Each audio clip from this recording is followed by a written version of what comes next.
All right, if all board members are ready, we will call the September 26th meeting to order. Let the record state all board members are present. Mr. Clay Forehand representing the Madison District, Mr. Jeff Black representing Western Caroline, Mr. Jeff Seeley representing Bowling Green, Mrs. Nancy Long representing Port Royal, Mr. Reggie Underwood representing Reedy Church, and I'm Floyd Thomas representing the Mattapanai District. At this time, we will ask Mr. Seeley if he will give us an invocation. Can we all stand, please?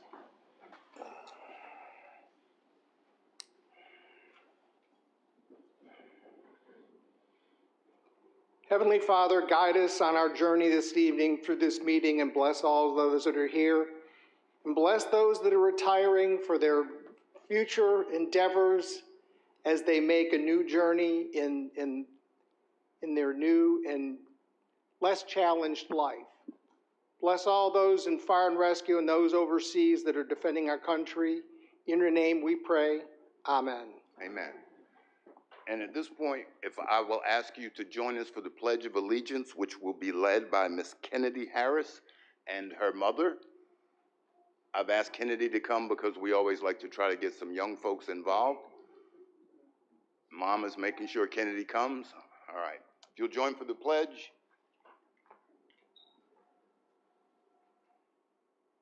I pledge allegiance to the flag of the United States of America and to the republic which stands, one nation, under God, indivisible, with liberty and justice for all. Thank you very much, Kennedy.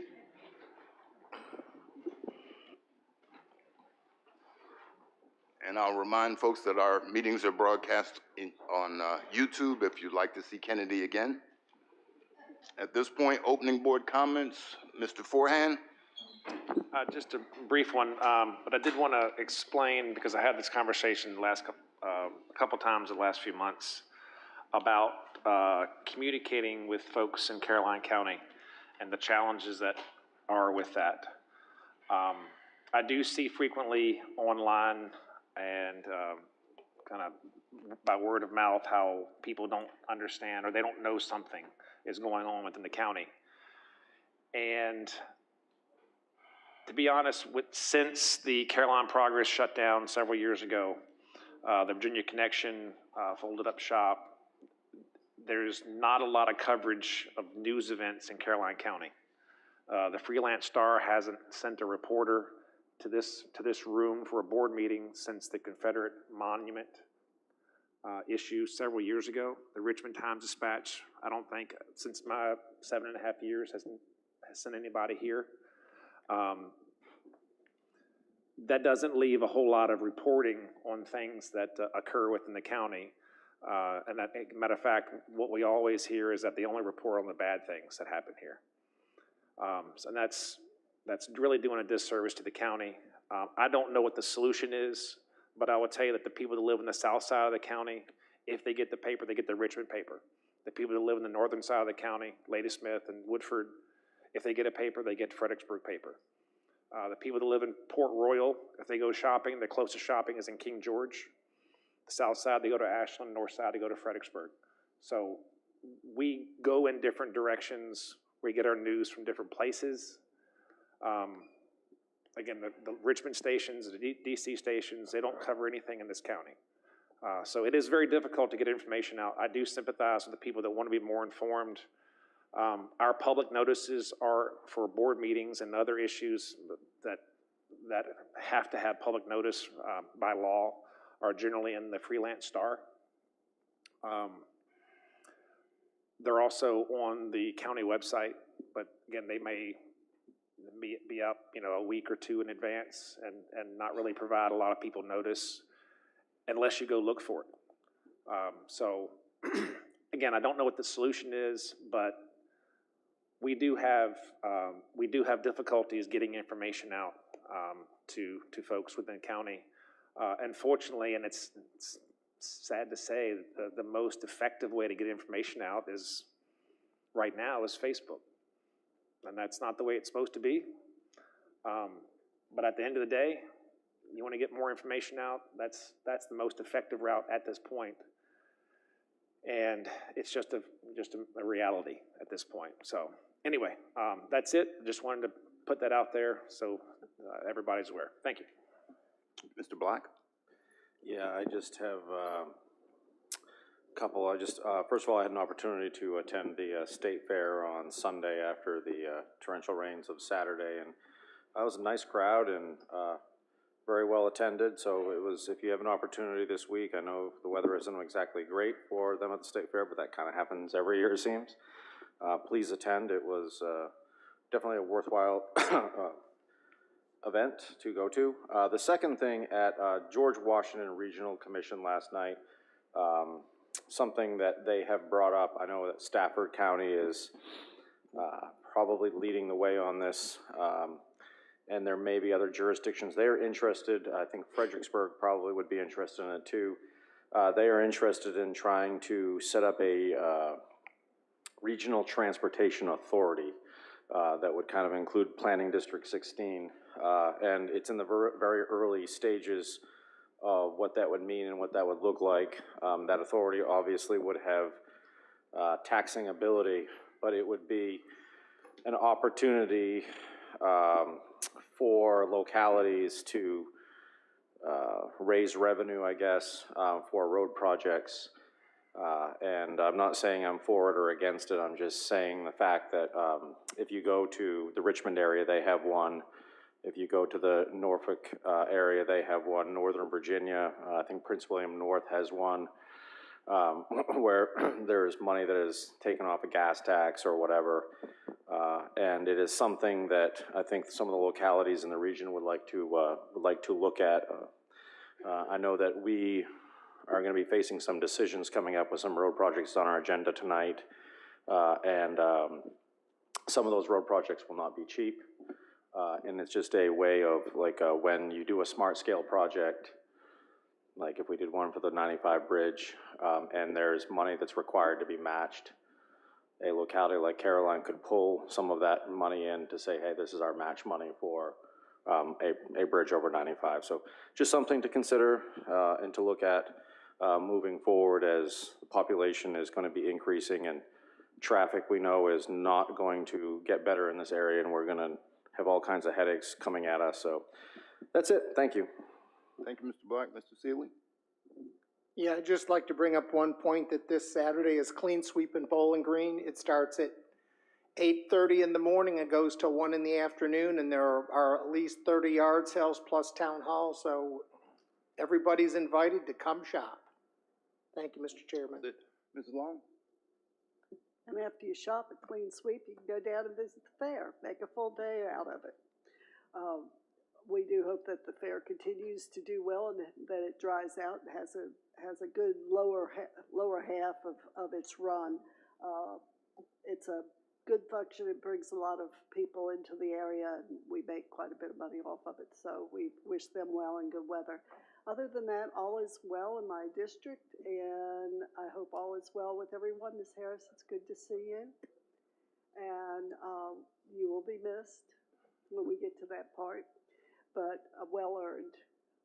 As Mr. Forehand's comments, let me also say, we do have a county website. If you have internet and can get on, staff tries to keep it up as well as they can. So you can always go there. If you were looking for something particular, you'll probably find it. And the board packets are online also when they come out. When we get them, they go online. So you have the information at the same time. It's not the most exciting reading in the world, but it's there for you if you are interested. Thank you, Mr. Chairman. Thank you, Ms. Long. Mr. Underwood? Thank you, Mr. Chairman. As my colleagues have mentioned, the State Fair is a great event. I know it causes some issue for some of the folks who live around the fair for this 10-day period, but hope you can see the benefit. I know for myself coming home, now that 30 has the fair, it's difficult, and now you go 207 and you have to deal with all the tractor trailer traffic. But right now it's a necessary evil. Hopeful that You can see the benefit in the fair, and I think it's a great thing. It puts the county on the map, allows people to see Caroline County. And I just think it's a good venue. So bear with us for the 10 days, and at least 30 will be open after that. Thank you, Mr. Chairman.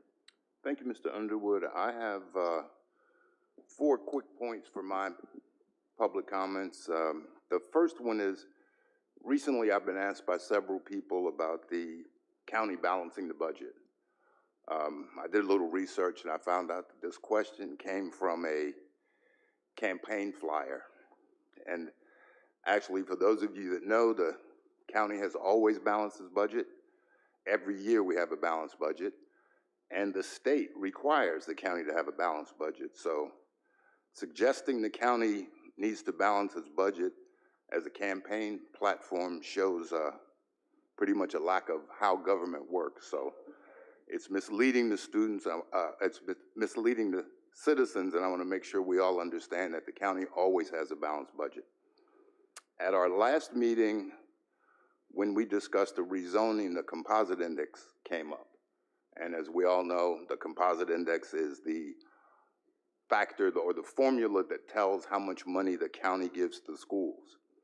And when I did a little more research and checked with the schools, the important fact that wasn't included in our discussion is the composite index is based on data that's 3 years old. So what that means is if we approve a rezoning now, we don't see the effect until 3 years later, which means the county has already received 3 years worth of tax revenue before that takes effect.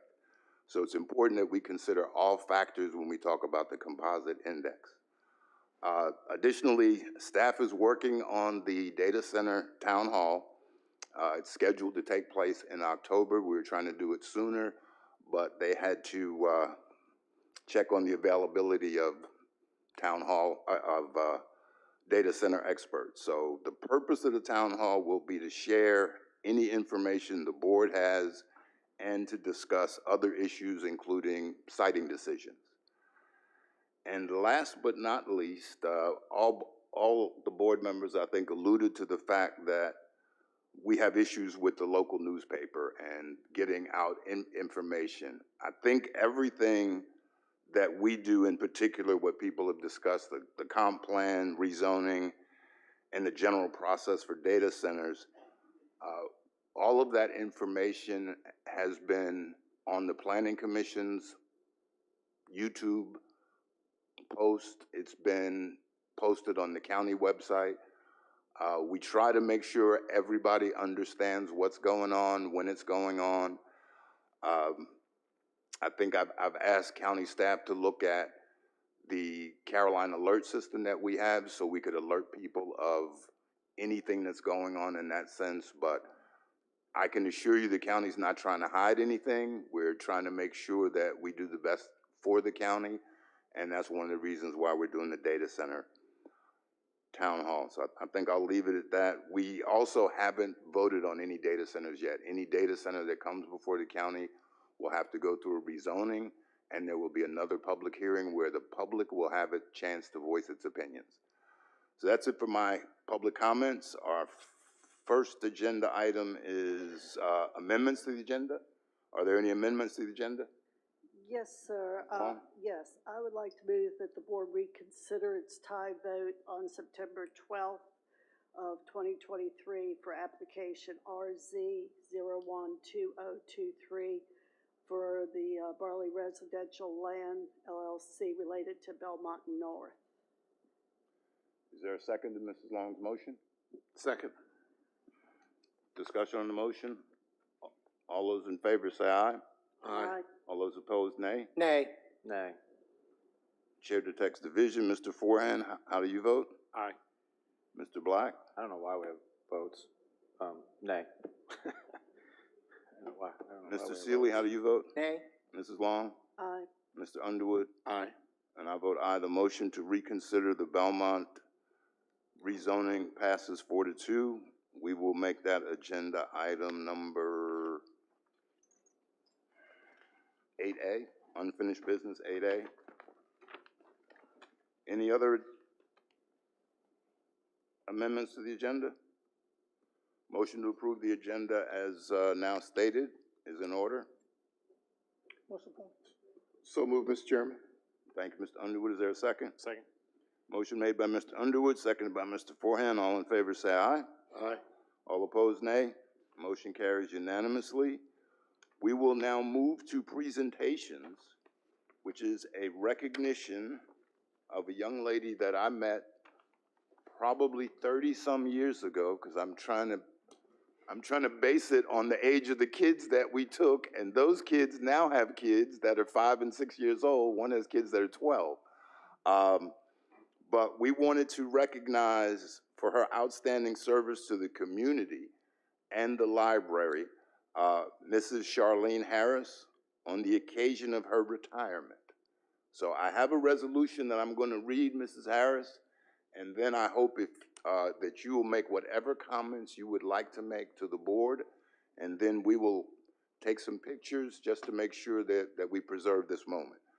So this is Resolution 2623, a resolution of appreciation for Charlene Harris on the occasion of her retirement from Caroline County.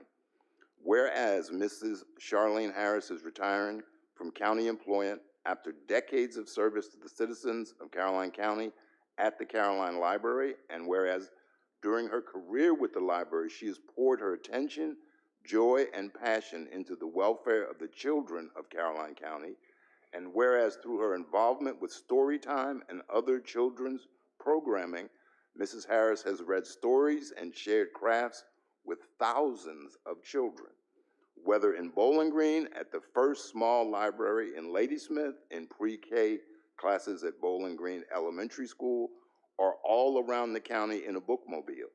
And whereas her commitment to the kids has even included field trips to the Chesterfield Zoo and the town of Colonial Beach during summer reading programs. And whereas Mrs. Harris's name is synonymous with the Caroline Library, resulting from her decades of service, she also started when she was 12.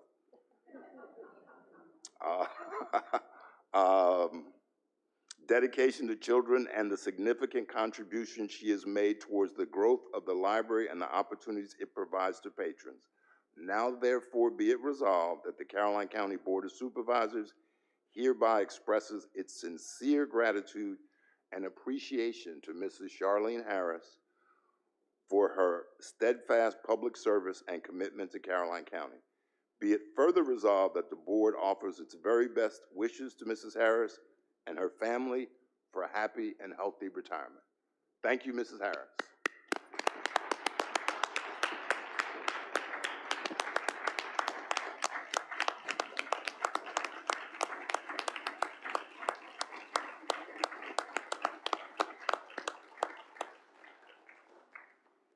Would you, at this point, would you like to say something or read something to us?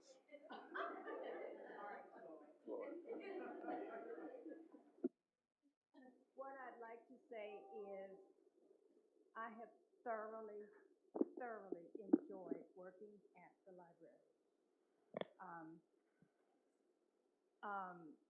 All of these years. And it really tickles me. I've been out at restaurants and a teenager will come up. Miss Harris, is that you? Yes. I don't remember a lot of their names. I always remember their faces. And so we have a chat. And about, I guess, a month or so ago, a kid came in and, Miss Harris, you still here?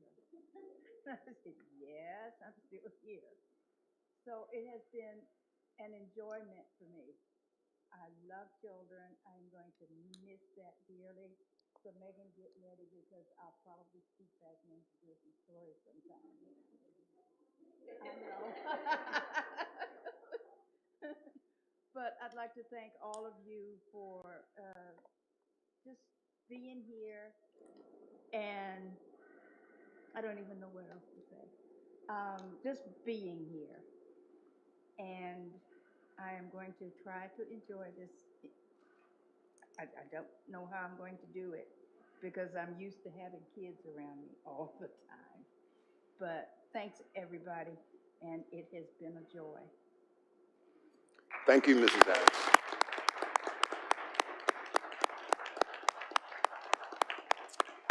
Oh. Can you turn Mrs. Harris around so the camera in the back can see her get the pictures? I mean, the flowers. And Mrs. Harris, I think we're gonna come down to you and give you this plaque and take a couple of pictures with you and your family, if that's okay. Thank you. Can we go down there? Either way.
The nice thing about being in college, you set your own hours.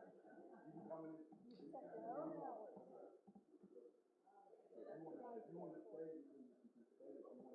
you.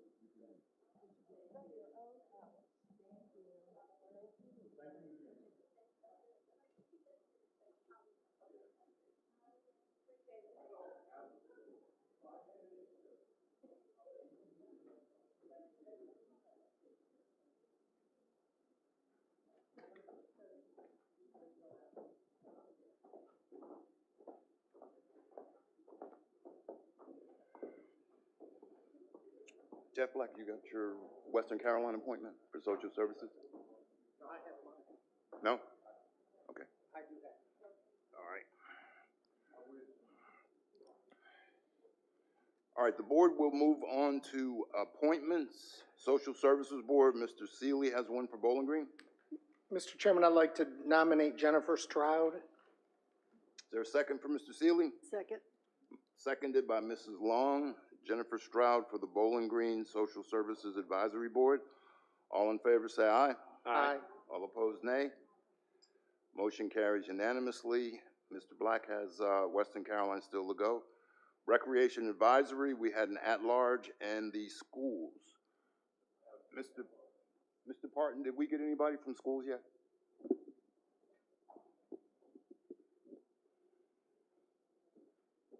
Mr. Chairman, we have Mr. Travis Clark for the school representative. He is the athletic director at Caroline Middle School. Okay, Mr. Travis Clark, and Mr. Underwood, you said you had an at-large? Yes. Who is that? Mr. Bakari, Adele, Amin, it's my district. Bakari Alim? Yes, A-L-I-M. Okay, is there a motion to appoint Mr. Alim and Mr. Clark to the Recreation Advisory Board? I'll second. No, I'll make a motion. Thank you. We, Now we need a second. All right, Mrs. Long, Mr. Forehead makes the motion, Ms. Long makes the second to make those two appointments. All in favor say aye. Aye. aye. Those opposed, nay. Motion carries unanimously. Healthy Generations, we had this discussion last time. Mr. Underwood, I thought you were gonna have somebody. Did anybody else have anybody?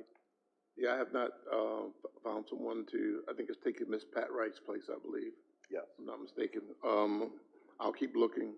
see if anyone wants to serve. The meetings are third Wednesday of every month in Fredericksburg on Route 17. So if anyone is interested in serving on the Health of Generations Board, certainly call the county office. And Healthy Generations is more of a senior advisory board, Senior advisor as well as disabled. as well as disabled. Yes.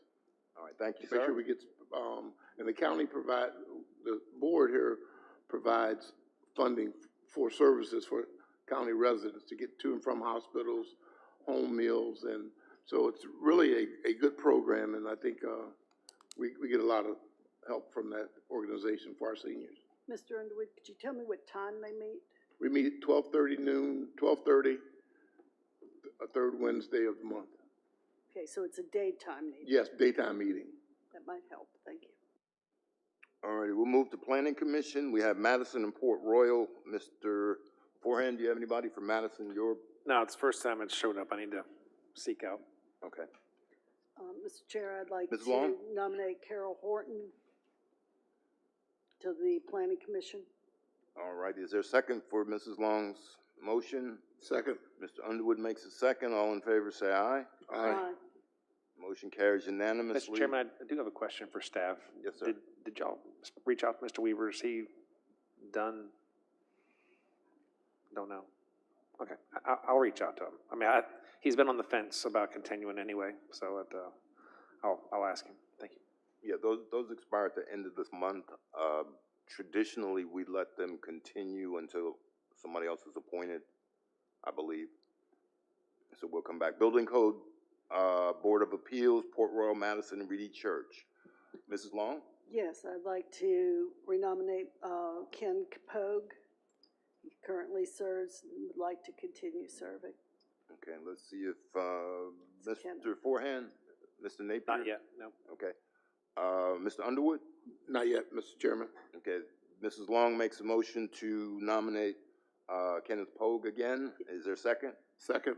Motion seconded by Mr. Underwood. All in favor say aye. Aye. All opposed, nay. That motion carries. We'll bring the other two back.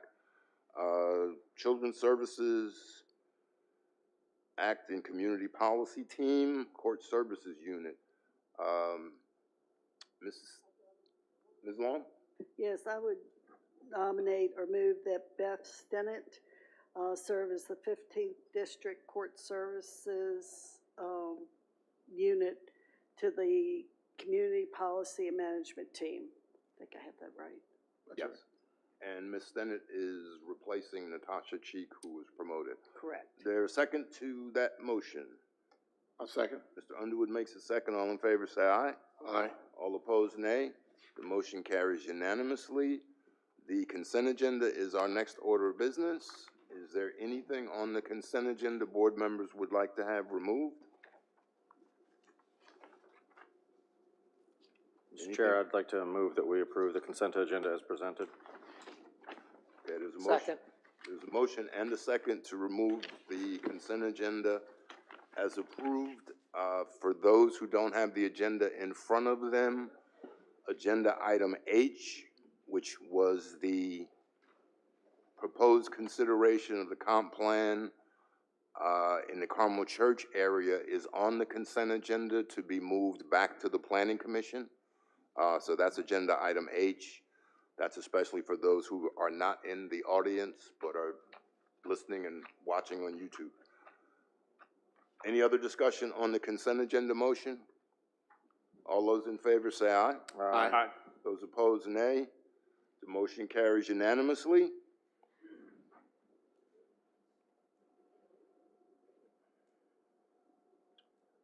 Is the board ready to do the continued first reading of the PERT amendment or the PERT text ordinance? Yes. Okay, Mr. Hughes, are you ready? We're going to skip to agenda item 7. Public comments are at 7:30 and public hearings have to be at 7:30, so we're going to skip to agenda item number 7. And I believe everyone has been in contact with Mr. Hughes during the past week or so to make their input on this particular text amendment. Mr. Hughes. Yes, sir. So good evening, Mr. Chair, members of the board. As you noted, this is a continued first reading of the proposed text amendment to create the PERT zoning classification in Caroline County. And I would say I have spoken to just about all the board members and have even reached out to the development community for comment on the proposed document since the last board meeting. And so since that meeting, the ordinance has been revised, and since your packet was delivered, there have been further revisions based on some additional comments that were provided. So on the screen tonight, you have those revisions, and I will go through those relatively quickly so that everyone can be aware of them. So Dave, if you will scroll down just a little bit there.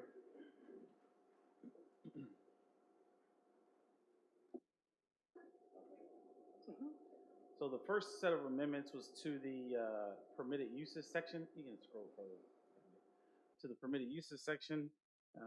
And as you can see, there were some changes, some deletions. Data centers is now A, research and development facilities is now B. And then in C, where it says technology facilities, there's been some additional language added. It says excluding the recycling or storage of batteries, period. And then it says monitored batteries for backup power for data centers are permitted. And so essentially what that means is that monitored batteries are the batteries that are inside the data centers that provide the backup power supply. Non-monitored batteries would be those that have lived their useful life but would no longer be there, and they would have to be stored somewhere. So if we continue to the next page. So you also see there is the addition of a public safety building. There was a question raised about public safety buildings being included in this ordinance, and the rationale for that is that if a center or an applicant constructs a facility that at some point is to become a county facility, so if they construct it and want to donate it to the county, then we don't have to worry about amending the ordinance or anything to have that facility become a use in the district. It's already a use. So public safety would typically be fire station or police substation or something like that. So that's why that remained in the ordinance. Also, revisions to E, public electric utility offices and or distribution and transmission facilities. These would be substations that are required for data centers. Public water and sewer utilities are there as well. And then educational facilities are also included. And so there was a question about why educational facilities and the potential that it would produce an additional amount of traffic. And so the rationale for educational facilities is that typically in a campus style facility like this, you may have a particular user or tenant on the property that might want to have some type of research or training facility on the site associated with their facility, or they may be in partnership with some external university or and then they would have the ability to have a facility on their site. I've seen where large manufacturers come in and want to train workers, and so they build these types of facilities so they can partner with universities and also have an opportunity to bring in people and train them on site. Additionally, you have office servicing, educational, government, scientific research and development, manufacturing, and professional organizations. So those are office buildings, not necessarily manufacturing or types of facilities. Restaurants, cafeteria facilities, and child care facilities for employees, provided such use is located within the permitted principal building. There again, there was some question about why would we have a restaurant or cafeteria within the facility.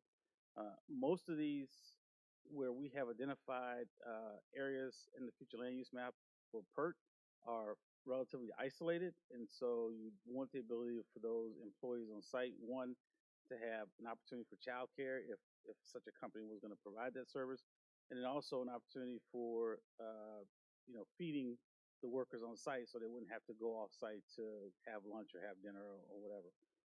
Certainly in one of the locations that we're going to discuss tonight, if that wasn't available to them, then those tax dollars will ultimately be going across the border in Spotsylvania, where there are certainly opportunities for eating.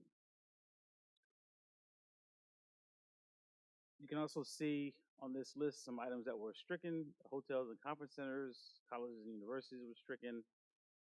Administrative headquarters, offices, those were combined. The retail showroom for goods and services was stricken. Trade and technical, vocational uses were stricken. And then we go into special uses. If you could, Mr. Hughes, stop right there. A special use would require a special exception permit, correct? That's correct. So that's an extra step if somebody wanted to do these type of things.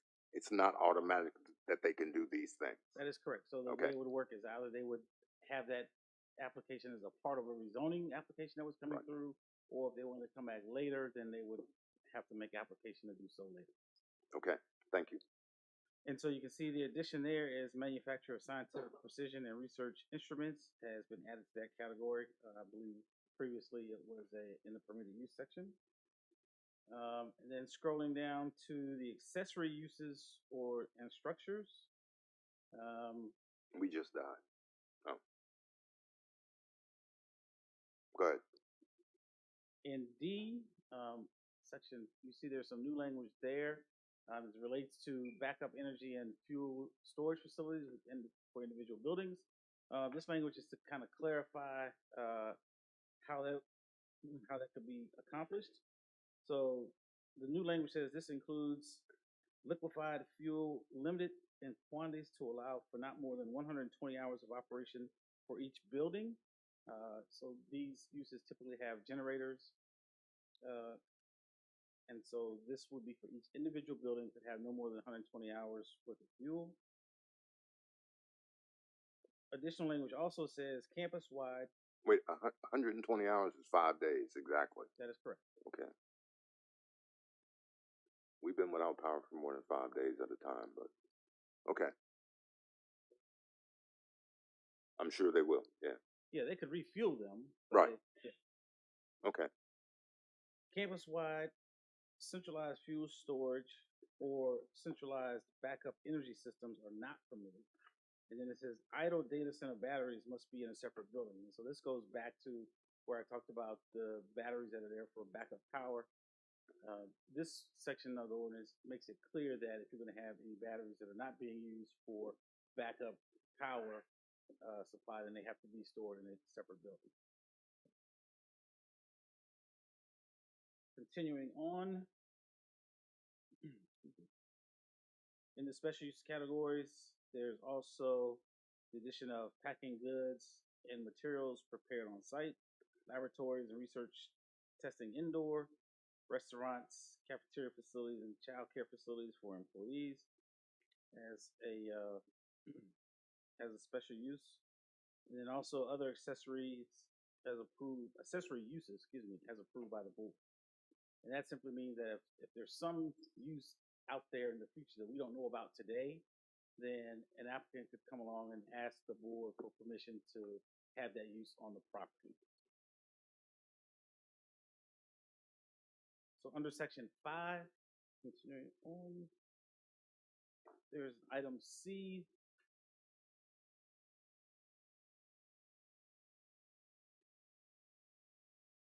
So this right here.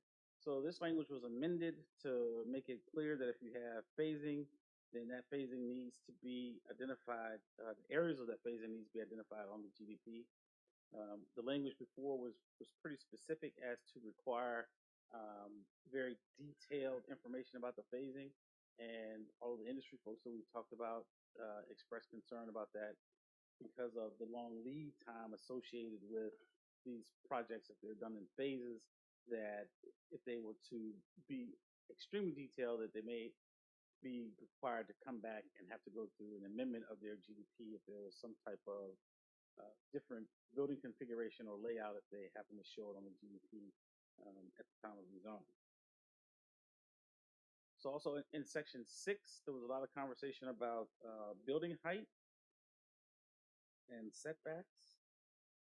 And so originally there was a 100-foot building height was proposed. And so, but first I'll start with the setbacks. So the minimum setback from all exterior property lines and public rights of way shall be 100 feet, except that one additional foot of setback shall be provided for each increase in building height of 1 foot in excess of 65 feet. So essentially now the base building height is 65 feet versus 100 feet. Still has the requirement for the 1-for-1 setback if there's any increase in that building height. Also, relative to building heights, and it comes up later, but I'll mention it now. There is an exclusion in our current ordinance for parapet walls, rooftop mechanical equipment is exempt from our ordinance as it stands right now. And so, further in this document, there's also an exemption for parapet walls, fire, rooftop mechanical equipment as well. Continuing on to section 8.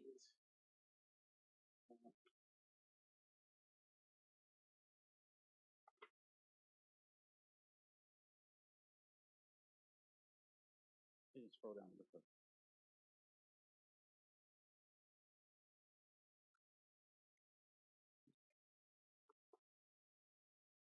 Actually, go down to the next section for the buffer yards. Yeah. So we're now on page 8. David, our local screens keep blanking out. I don't know what that is, but yeah, they go dark and then they come back. I didn't kick anything out. I hope. Mr. Hughes, go right ahead. Okay. So under the buffer yard section, there's been some additional language added. So under number 1, first under the title there, the preamble, that 300 feet was stricken from there. I think it was an erroneous text.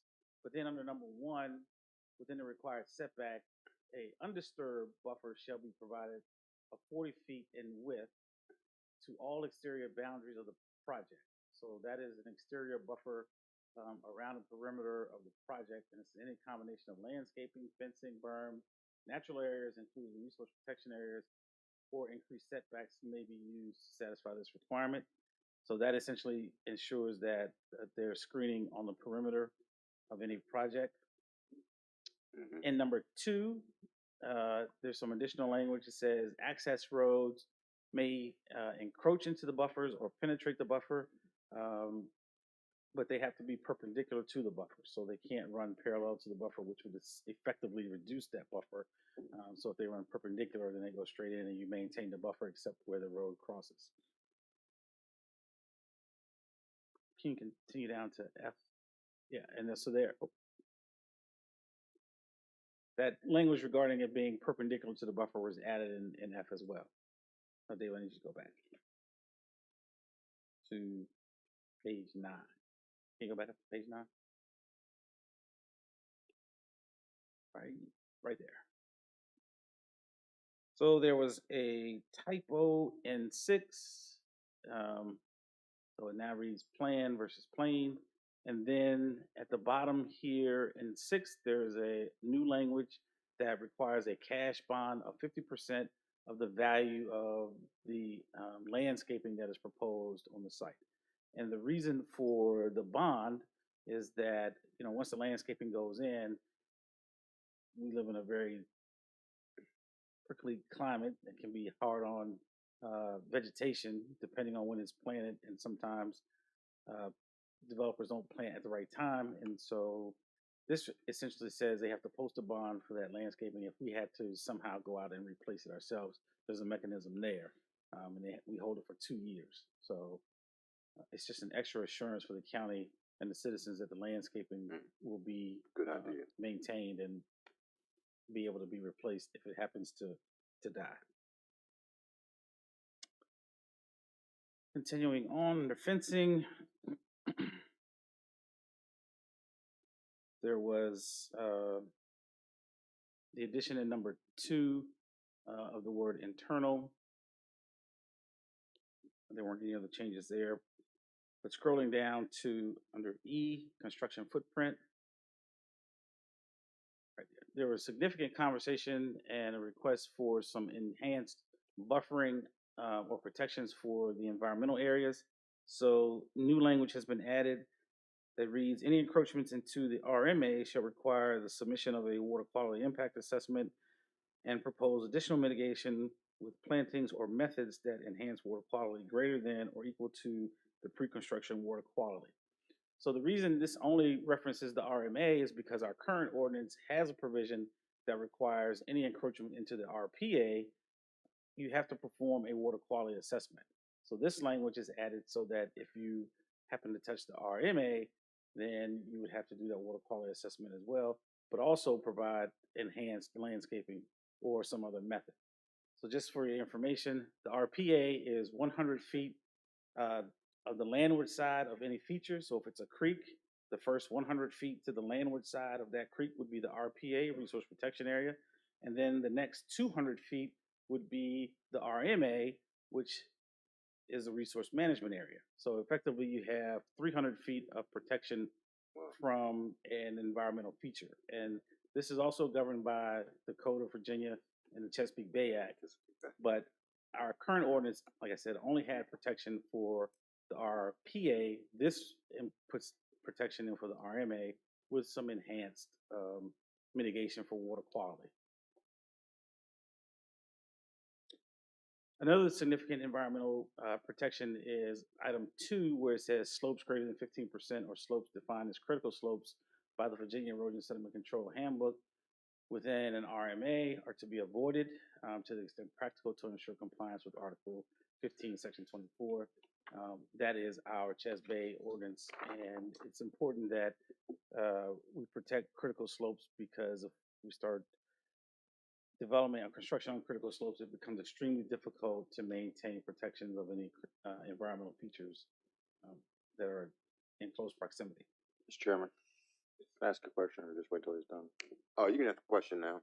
I just got a question that, so you're saying that on the slopes, because if you, like, for example, I'm thinking the North Anna River, there's a lot of, when you go, or the Rappahannock for that matter, you go boating, canoeing, there's slopes that are pretty steep going in certain areas on those sides. So this is to be avoided. What is, I mean, are you saying that you have to be within the 300 feet again? Is that what you're saying? Yeah, essentially those areas that are adjacent to the rivers would be in the RPA or RMA. So there are some protections there already, but if there are slopes on a property that would be at 15% or greater, it's saying you should avoid those slopes as well. Okay, so they're not supposed to, if there's a 15% grade, they can't level that slope? Correct. Okay. It doesn't say can't, it says they should avoid it. It doesn't say shall not, it just says. Right. It should be avoided at all costs. I mean, But that's not what we say. We say you could. Why don't we make that say are not permitted instead of are to be avoided or something like that? Are not allowed, or what's your thought? so originally we had avoided or not shall not be disturbed at all. And in our conversations with our development community, they asked that it be less restrictive. So I don't have any issues if you make it less restrictive. Now, the reality is this is a text definition. So anybody that applies for something under this text definition is more than likely doing a rezoning. And during a rezoning, we could, depending upon the applicant's circumstances, apply more restrictive requirements. Well, we could negotiate more restrictive requirements. Correct. Unlike the SEP, where you can impose more restrictive requirements. So Right. if an applicant came along and if for some reason they absolutely needed, if you say you put in shall not be disturbed, and they absolutely needed to have some disturbance for land area, or they were going to spend the money to make that happen, then they can ask for an alternative standard. So the ordinance is set up so that it does allow applicants to ask for alternative standards as a part of the rezoning process. And you're correct. Anyone who comes along will have to go through rezoning because this district does not exist anywhere in the county. So there are no by right Uses, per zoning classifications anywhere. this is basically right now a proposed overlay district. That is correct. So, okay, we could always make it more restricted. Mr. Forehand, you had a question too? Clarification on this, the RPA, the RMA, that's specifically around bodies of water. So this would not, and I'm thinking about, maybe something, an OROC piece that has something in the middle of the parcel could have, a 16-degree, and they need to put a corner of a building there. This would prevent that if it says avoid, or they would have to come to us to have an alternative method of compliance. Yes. So typically, if it said avoid, when the site plan came in, we would review the site plan. If we saw that there was an area there of 16% slope that they wanted to disturb, they would have to provide a justification as to why they needed to disturb that. Okay. All right. But okay, yep, thank you. Ms. Long has a question? On this section, Mr. Hughes, we're talking about property within an MRA area, correct? Well, not necessarily. So you could have, Within a resource management area to be avoided. well, if you read the entire sentences, or slopes defined as critical by the erosion sediment control handbook within an RMA. So if you have areas that are within an RMA that are critical slopes, yes, that would be in the RMA. But you could also have areas outside of an RMA that could have 15% slopes. Just because you have 15% slopes doesn't necessarily mean you're in an RMA or an RPA. Right.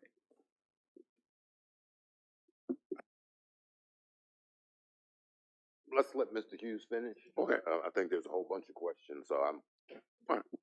Yeah, give him a chance to get finished. I think there's just a couple more you got, right? Yes. So if we can go to page 11. So just go with this one, yeah. So new language regarding the height, a maximum height of 65 feet with a bonus of 1 additional foot for every additional feet of setback up to 95 feet. And so here also is the inclusion or exclusion of the height limitations contained under this division shall not apply to spires, belfries, cupolas, parapets, antennas, communication towers, water towers, ventilators, chimneys, or other appurtenances usually required to be placed above the roof level and not intended for human occupancy. So, like I stated earlier, this provision exists in the ordinance currently.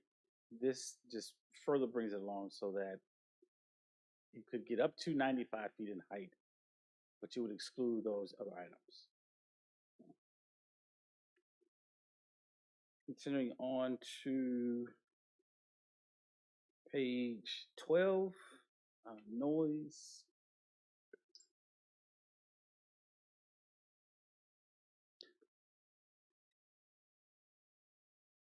That's something Actually, you asked for Dave, before can you about scroll the back up generator to number being 2? closed.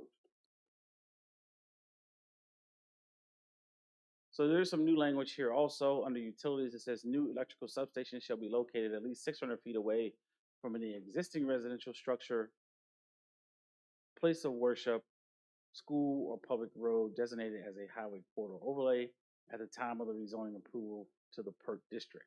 And so we made that language to make it clear that if there are any of these facilities in place when the case comes along, then you have to abide by this. So this prevents a situation where a facility gets built and all of a sudden a residential project moves closer than the 600 feet, then essentially they would be forcing that to be a non-conforming or creating a conflict with the ordinance. So if the facility is there first and those uses move in later, there's no issue. And that's why we made that language, added that language to make it clear that it was at the time of rezoning. So if you exist at the time of rezoning, then you get the protection, but you don't get to move in and then force the facility to be a non-conforming use. So then the next item under K, under noise, there were changes. The decibel requirement was lowered to 60 and 55. There was conversation about that. Didn't have any pushback from anyone in the industry on that. Then there's also additional language under 3, under K. It says any generator within 1,000 feet of any existing residential structure, place of worship, or school shall be enclosed for the purpose of mitigating sound. So this essentially encloses generators that would be on the exterior of the facilities. An item that is still in the ordinance, and there was some conversation about, is noise resulting from operation of an emergency generator for maintenance and testing is in the exclusion section. I know there was some conversation about that potentially being removed. So open, would like to have thoughts on that. And then there's additional language added at the end. In the event any conflict between this division 7 and chapter 68 of the noise ordinance, then this division shall prevail. Screening of equipment, just the additional language of or occupied properties as it relates to residential zone properties was added.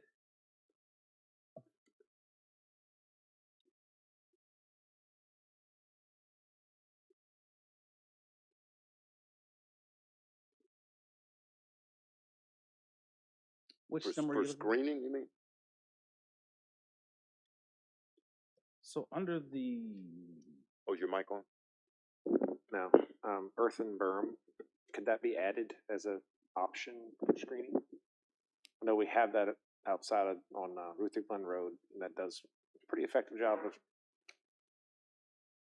screening.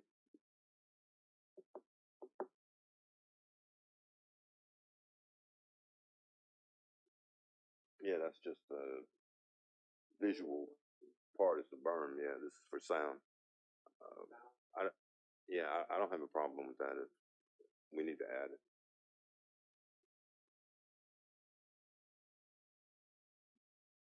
May or may not be as effective as enclosing it, but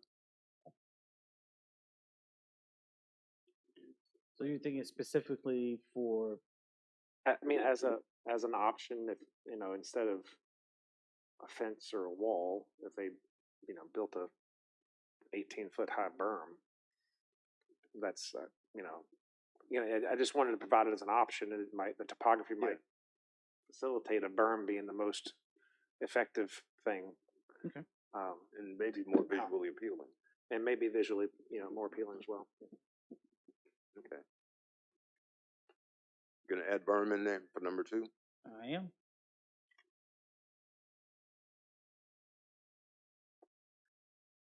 And then that concludes the updated document in response to comments from board members and the development community. Now, are there any other questions before we take a vote to move this to public hearing? Just the red lights? I've got a bunch. Okay, let me go down the line. Mr. Forehand, were you done? I asked my question. Good, thank you. Mr. Black? Yeah, I just my 2 cents, and I'm one of my concerns with this is near the bodies of water. When you start talking near bodies of water, Rappahannock, North Anna, wherever you're going, I think even the 300 feet, you're going to run into a lot more opposition. I think there's going to be a lot of people that believe that that setback is not sufficient. So I do have a concern there. Just wanted to let you know. Thank you. Mr. Seeley? Can I ask for clarification there though? So when you say this setback is not sufficient, Well, you said the 100 plus the 200 would be the 300 feet, correct? so yes, that is established by the Commonwealth as the RPA and the RMA. So Right. those are existing, so. Yeah. The setback for the facility itself right now is 100 feet. Right. So there's 300 feet there plus. Another that. 100. Right. Okay. And there's an internal 40-foot buffer requirement around the perimeter. Mm-hmm. So you've got 40. So yeah, I forgot about the 100. So that would still put you at 400. Yeah. 440. 440. Yep. Okay. Is that it, Mr. Black? I read that Yep, as the RMA could account for the 40 feet. Is it, You is could have, you meant to could be have additive? yes, you could have a scenario where you have some RMA, yeah, property boundary here. If you had some RMA here, then that's a protected area. Then we would allow you to use that area for buffer. So we wouldn't make you come around the RMA and then add an additional 40 feet. That 40 RMA could be within that 40 foot if it existed, yes. Okay. Mr. Seeley? Yeah, page 3, item J, underneath section 4. On-site ancillary utility facilities. I don't even understand what ancillary utility facilities are. So they could be the generators. There could be other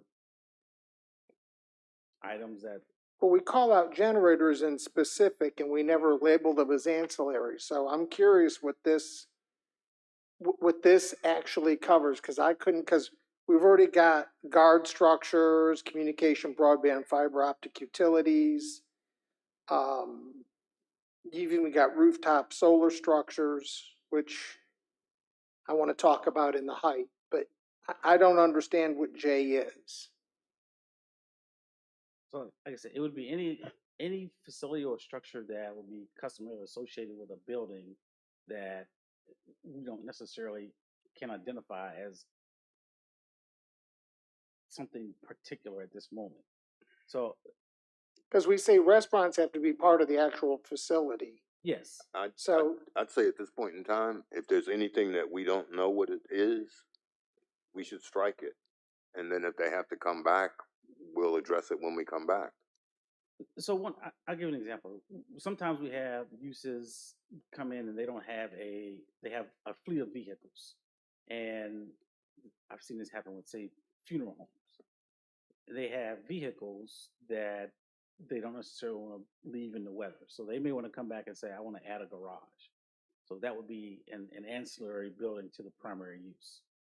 And so it could be anything that whatever that particular business needs that may be associated with that building. This is a provision that allows them to add something so they don't have to come back through the process. Well, I'm glad you said that, because I'm going to skip for a second over to page 5, section 6. Okay. Minimum setback of 25 feet is required between internal side and rear lot lines. Okay, so I come in with ancillary structure, I'm only going to be 25 feet from a rear lot line? No. So, no and yes. That provision of the ordinance is intended. So initially when these data center complexes come along, they're on a single parcel. So the models that we have seen so far simply have a single parcel. So those setbacks are the 100-foot setback. The internal, what may happen in the future is if they want to sell a particular building or a portion, or they want to create a subdivision within that complex, those setbacks would apply there. That's where the word internal is there, so that it's internal to the project. You have to have a 25-foot setback internally. So if you just had a single parcel, then you're subject to the greater setback. But if you came in and wanted to subdivide and create individual parcels, then your setback on those individual parcels is 25 feet. So let me give you my hypothetical. I build on the front 250 acres and the rear 150 acres I don't build on. So there's just going to be a 25-foot line setback on all of those rear parcel lines if you carved those up for something else. Well, there'd be a 25-foot rear setback in addition to the exterior 40-foot existing, but that new parcel boundary, yes, you could be 25 feet from it. So you're not gonna, I think your question is, are you gonna be 25 foot to the most furthest portion of the property? The answer to that is no. Because remember, you're gonna have when they come in and develop the site, there's gonna be a 40-foot perimeter buffer. So there's 40 foot there. If they came in and created a new lot, then they would have to build that lot would potentially encompass that 40-foot buffer, but that buffer doesn't go away. So they don't get to encroach into that buffer because they have a 25-foot setback. that setback is a minimum. Yeah, but we're setting it, and we're talking about big parcels, which leads me to I'm gonna step up one step, because I still don't think that 25 feet or a 5 foot in any internal side or a rear lot line. So what's D mean? So just driveways can be within 50 feet? Yes, if someone came in and, like I said, they decided to subdivide a large complex, and when you build these facilities, the fire code is going to require that there's access all the way around the building. Okay, so there's going to be some access around the building. So you could have a drive aisle around the building. Someone could come in and create a parcel boundary, and then this has an allowance that drive aisle could be within that 25-foot setback. The building may be from the property boundary, but then that drive aisle for fire services could be within that setback. So, like I said, this is a provision to allow internal subdivisions to occur. Then explain E to me, because it says walkways connecting buildings or connecting buildings to parking lots are exempt from the internal side or rear setbacks. That is correct, meaning that those walkways or parking areas could also be within the setbacks.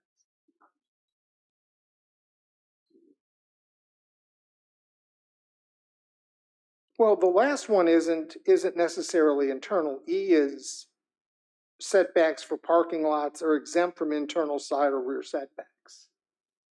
When you step down through that, I don't see that that's applicable. I see it just being or parking lots.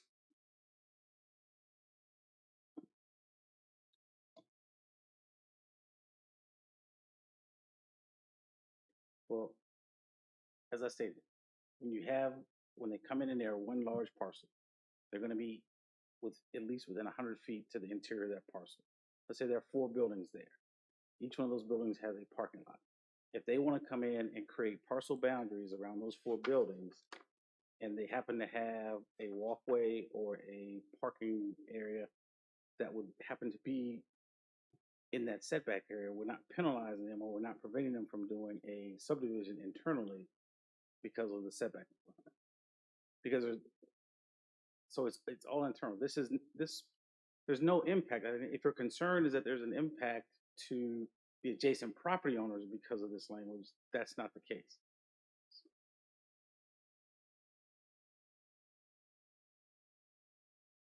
Let me step up to A, 65 feet in height. And then we go to the next section, which is section, I guess that's 8G.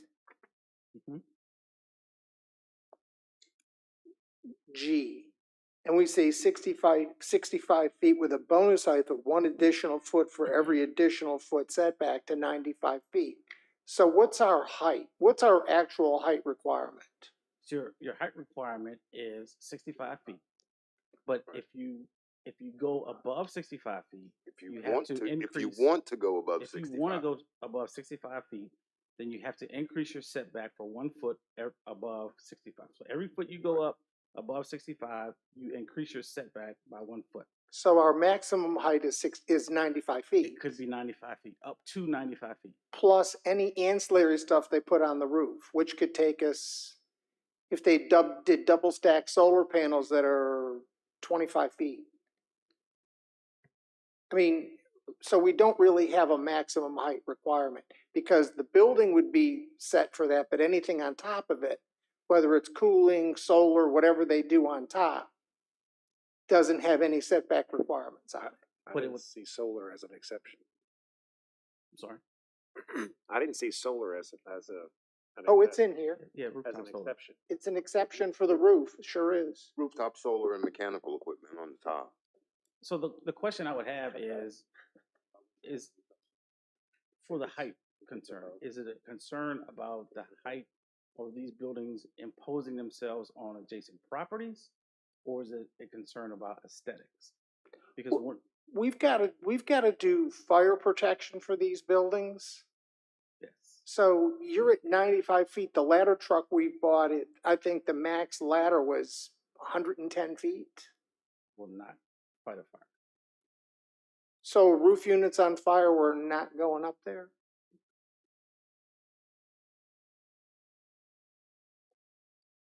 He said no. No, you're not. Chief Loftus said no.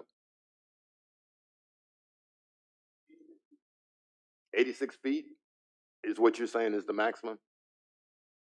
86 feet, not 110. So we're really not going on this because we can't. So do we really want to build something we can't do anything about?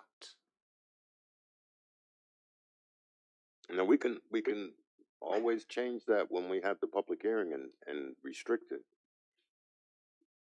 We can restrict it now, restrict it later.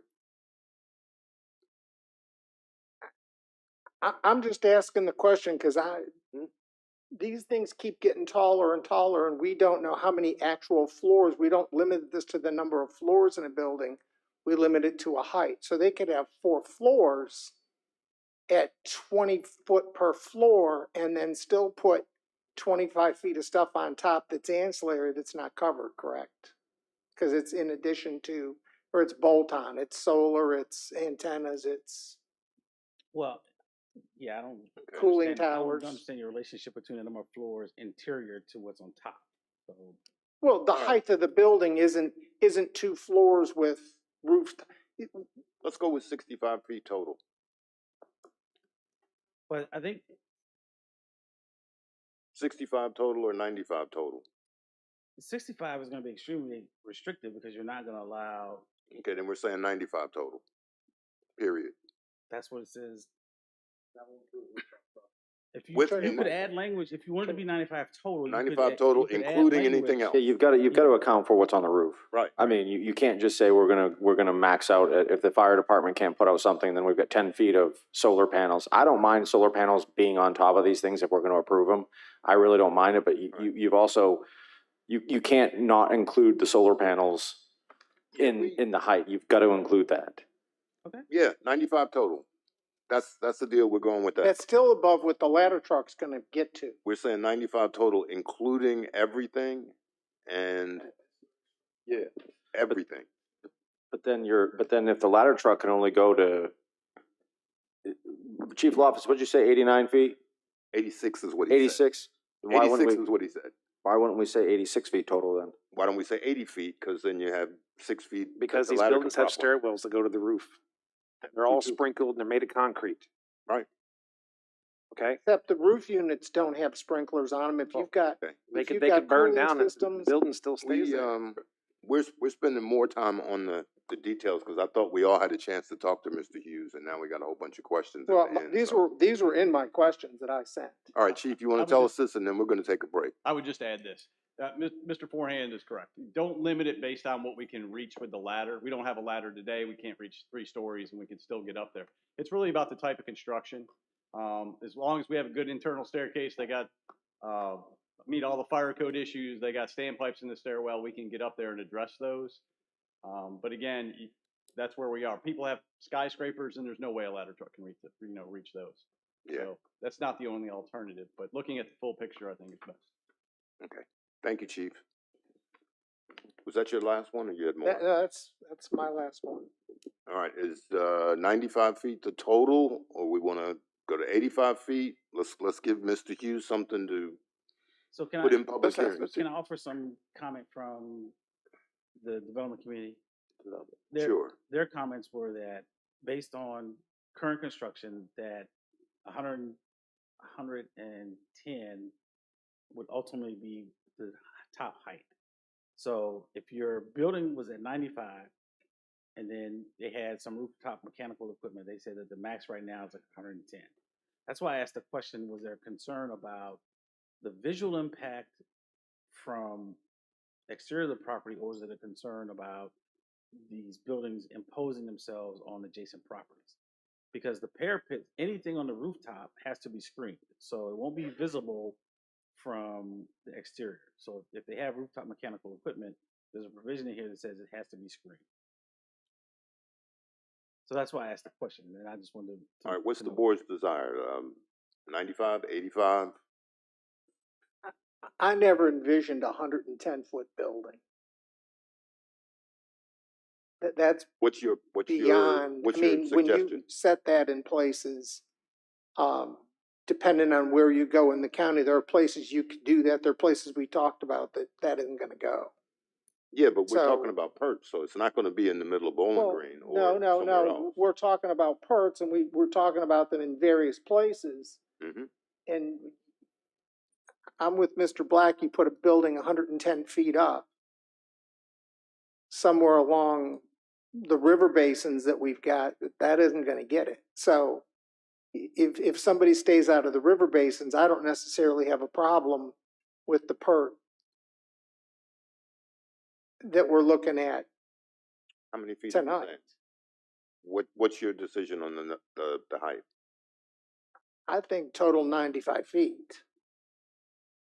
Total 95? 95 is good.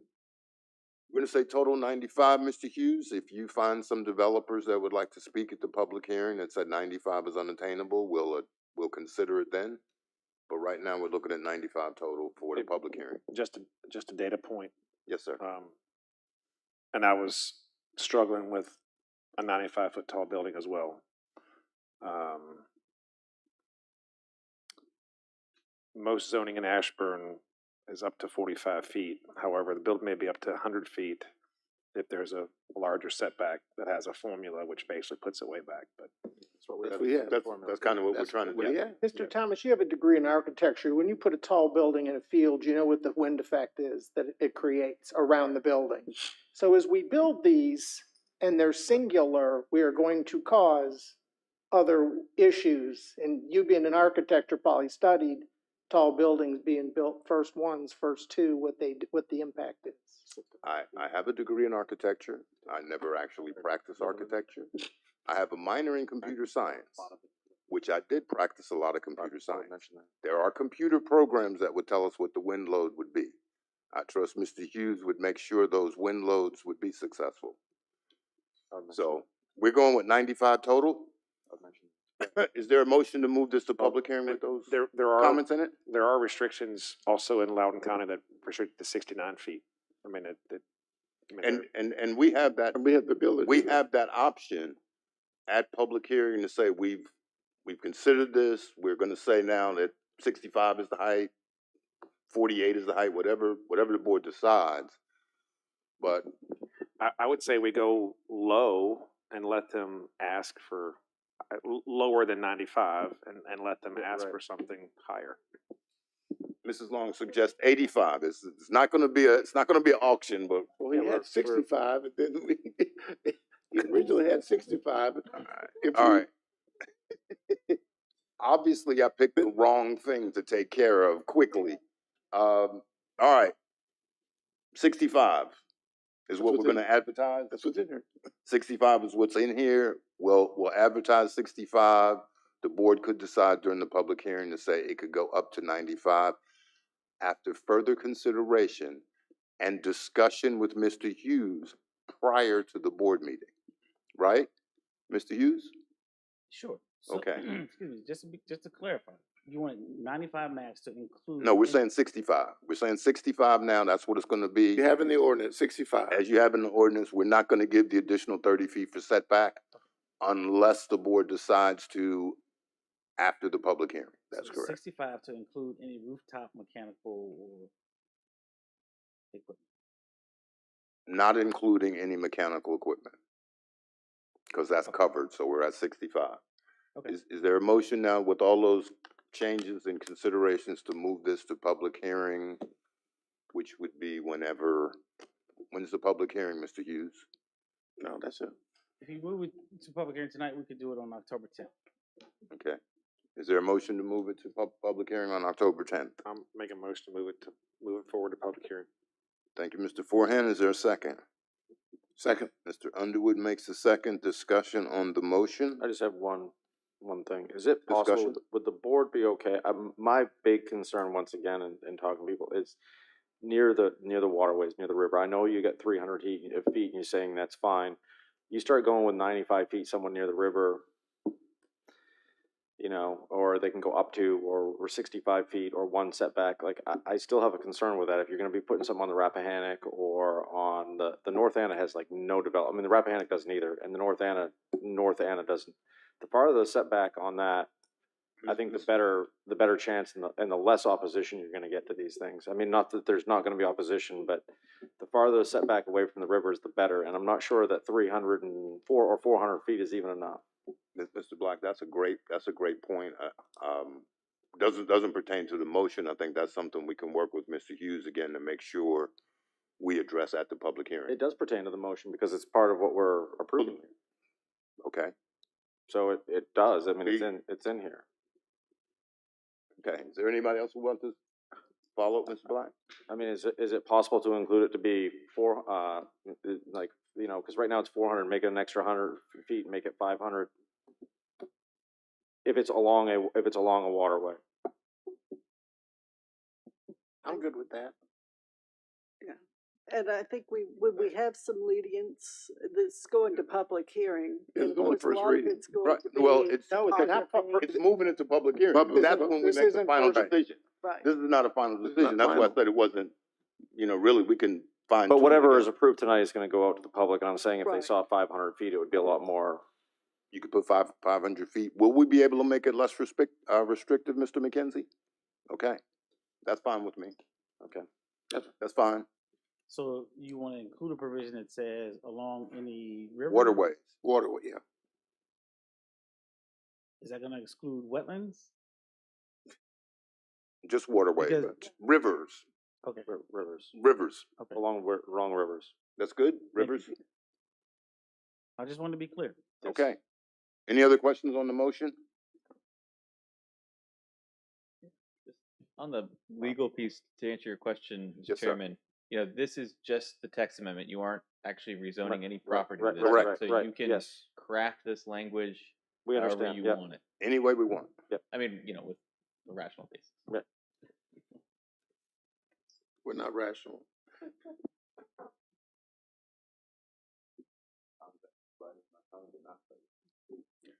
All right, no other discussion. All in favor of the motion to move this to public hearing with all of the changes made this evening, say aye. Aye. All opposed, nay. That motion carries unanimously. The board is going to take a 15-minute break.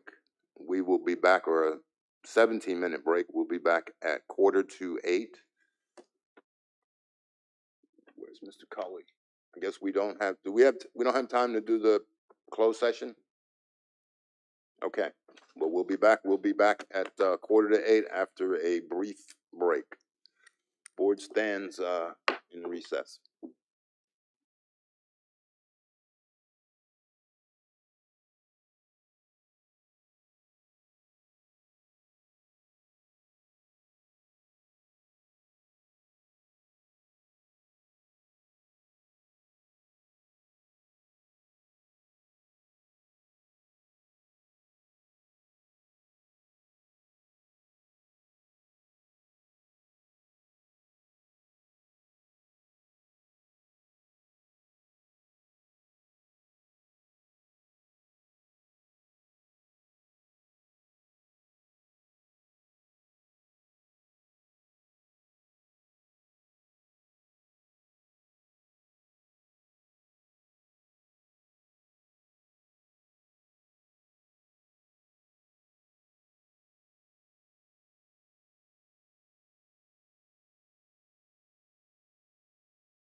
We managed to do that almost on time. Oh.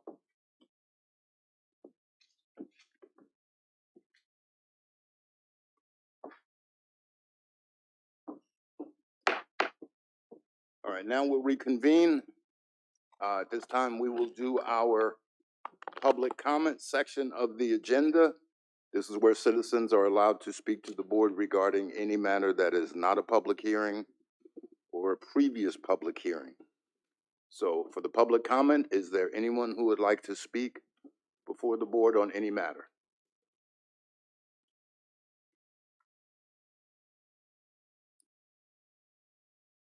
Mr. Chairman, John Hudson from Reedy Church. I live right behind the State Fair, unfortunately. And Sunday night, it just about broke my back. The music, they were absolutely, it's the worst I've ever seen it. And I talked to the sheriff today. I've talked to the sheriff a lot, and he's a good guy to be talking to.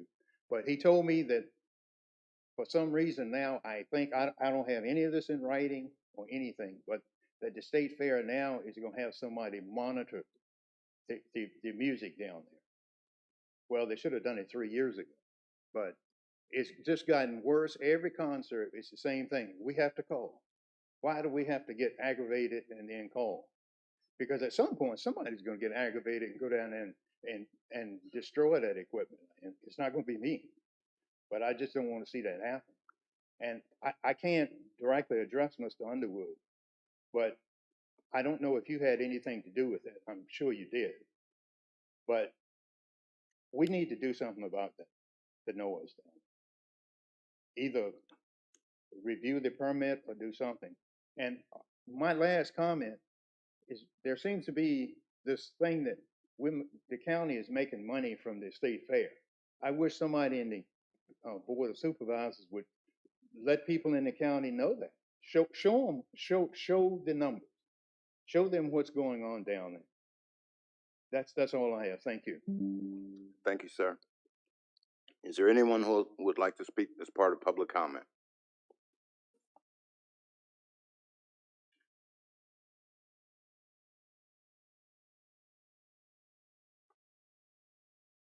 Good evening, Ann Middlebrook from Reedy Church District. I will comment that last night was much better as far as the state fair noise. So Sunday night was really bad, but last night was really, really good. So if there were anything done for that, we thank you for the support. Also, I wanted to speak to a comment that was made last meeting about the noise complaints, that there was a perception that there were less noise complaints from the concert series this year. I think that I'd like to clarify that the complaints are actually going to the sheriff's office now. And so we also are very grateful for the support from the sheriff and his team. They've intervened on many concert nights and sometimes several times during the same night to help manage the noise and keep it within reason. But I also want to let the board know, you may or may not be aware, that they're recording, keeping track of all the complaints and the corrections and interventions that they make. So I believe you all can request those records and actually find out for the facts for yourself. The other thing I was looking for online are the meeting minutes. So I see that, like for last year, there weren't all of them there. There were more than this year. This year, I only see from March 28th to have actual, the printed PDF. And I just wanted to know if there was a change in policy or if those are still going to be posted, because it's helpful to see. I know that you can watch the recordings, but it's a lot more efficient to be able to read about it. Okay, thank you.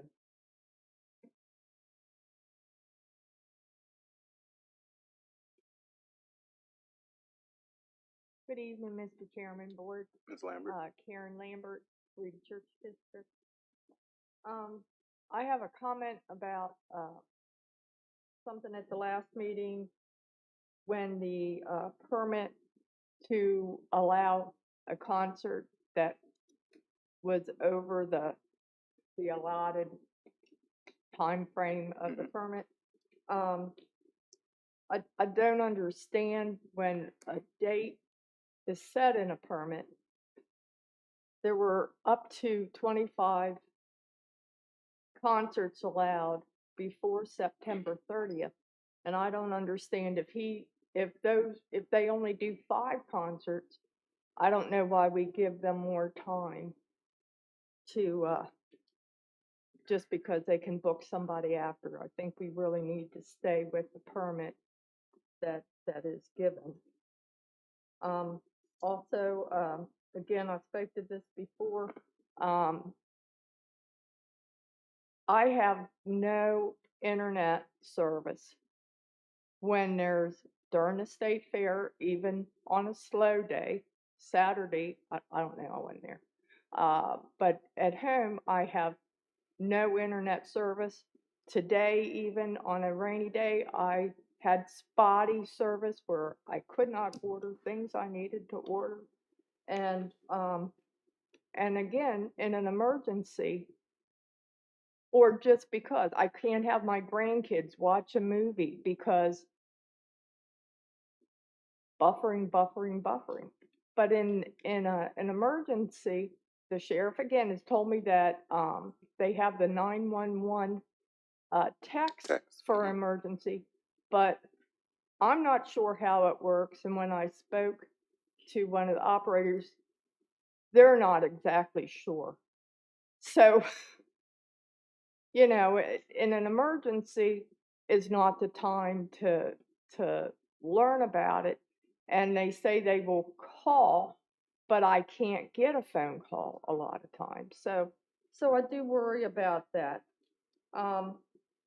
Also, from the last meeting, I hope you all come to a consensus of how ties are going to be handled, because like last board meeting, there were 2 ties, both of them handled differently and then continue to be handled differently. And just so you all know and have a set way, and the constituents know how things are going to be handled, because like the thing regarding us, one time it was a positive thing for us, then it became a negative thing for I to be the same across the board each time. Thank you. Thank you.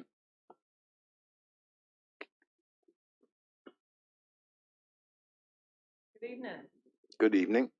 My name is Amanda Dyson. I'm a resident of Reedy Church District, and I'm here today to express my strong opposition to the proposed data center project on the banks of our beautiful North Anna River.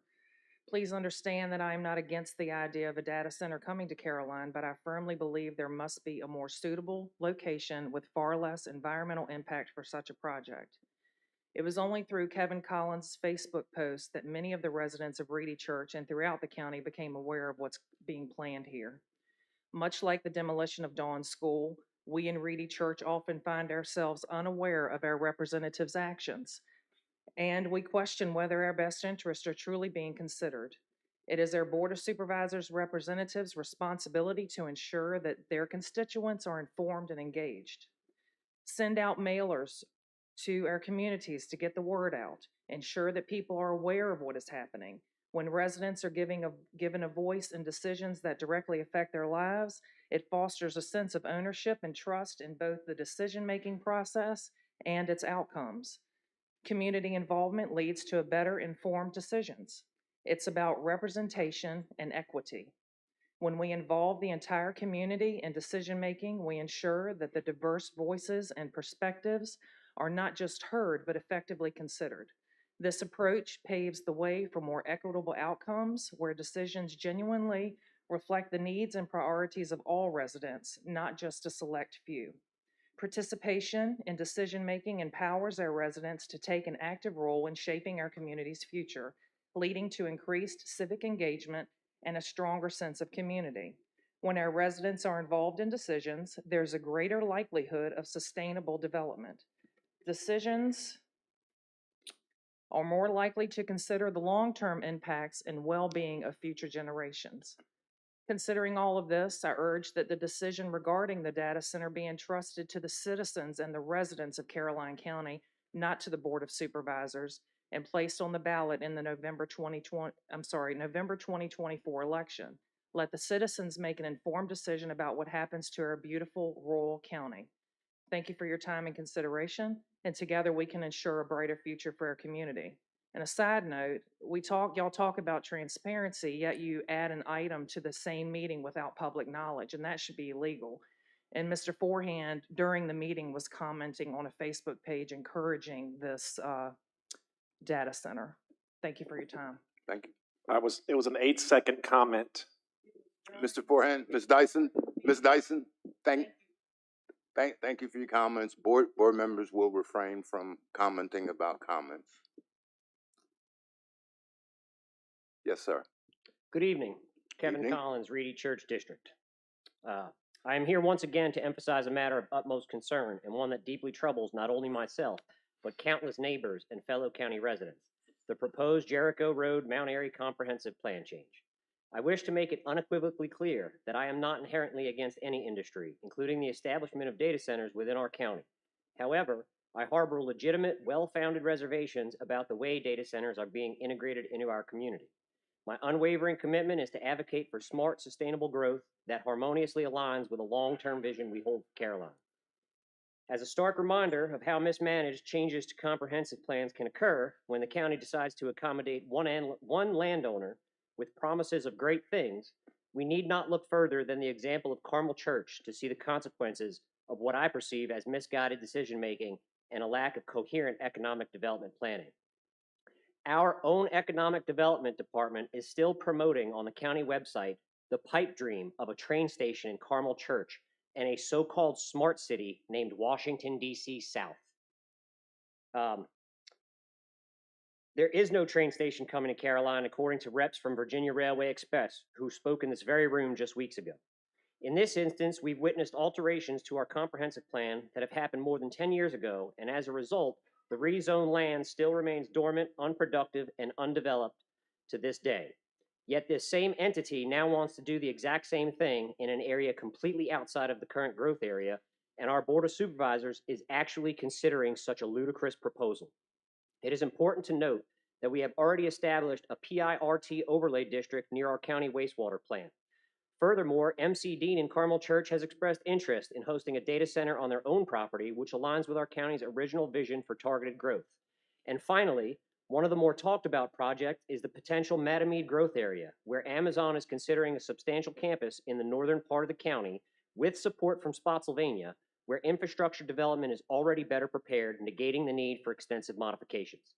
However, tonight we are confronted with a perplexing proposal from the board to send the Planning Commission, who already denied this project 5-0, a significant alteration to our landscape, demanding an additional 1,600 acres for industrial-like development.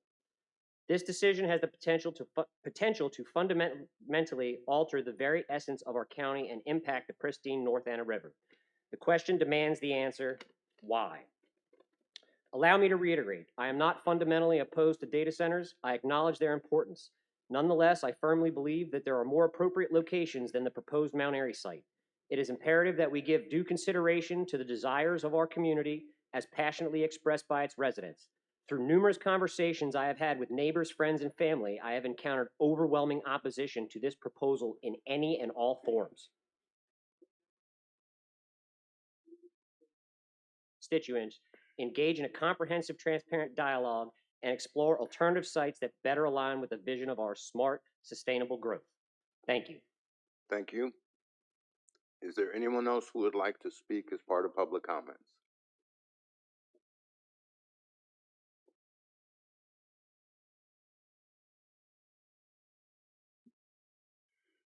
Good evening. I'm Linda Arnold, Madison District resident.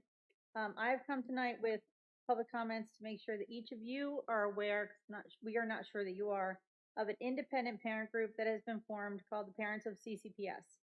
I am one of only 4 administrators in that. We have an active Facebook group that was started by Jennifer Kale a few years ago and was reactivated last year. Our goal is to create a safe and independent place for parents of school-age children, particularly enrolled in CCPS schools, to educate, advocate, share, and communicate with one another in order to make sure that as parents and parent sponsors, we're instrumental in protecting a free, fair, and safe public education for all. We have also held small group meetings, individual parent meetings, and collectively we serve on all of the major parent and school-related committees in the county, as well as some state-level positions.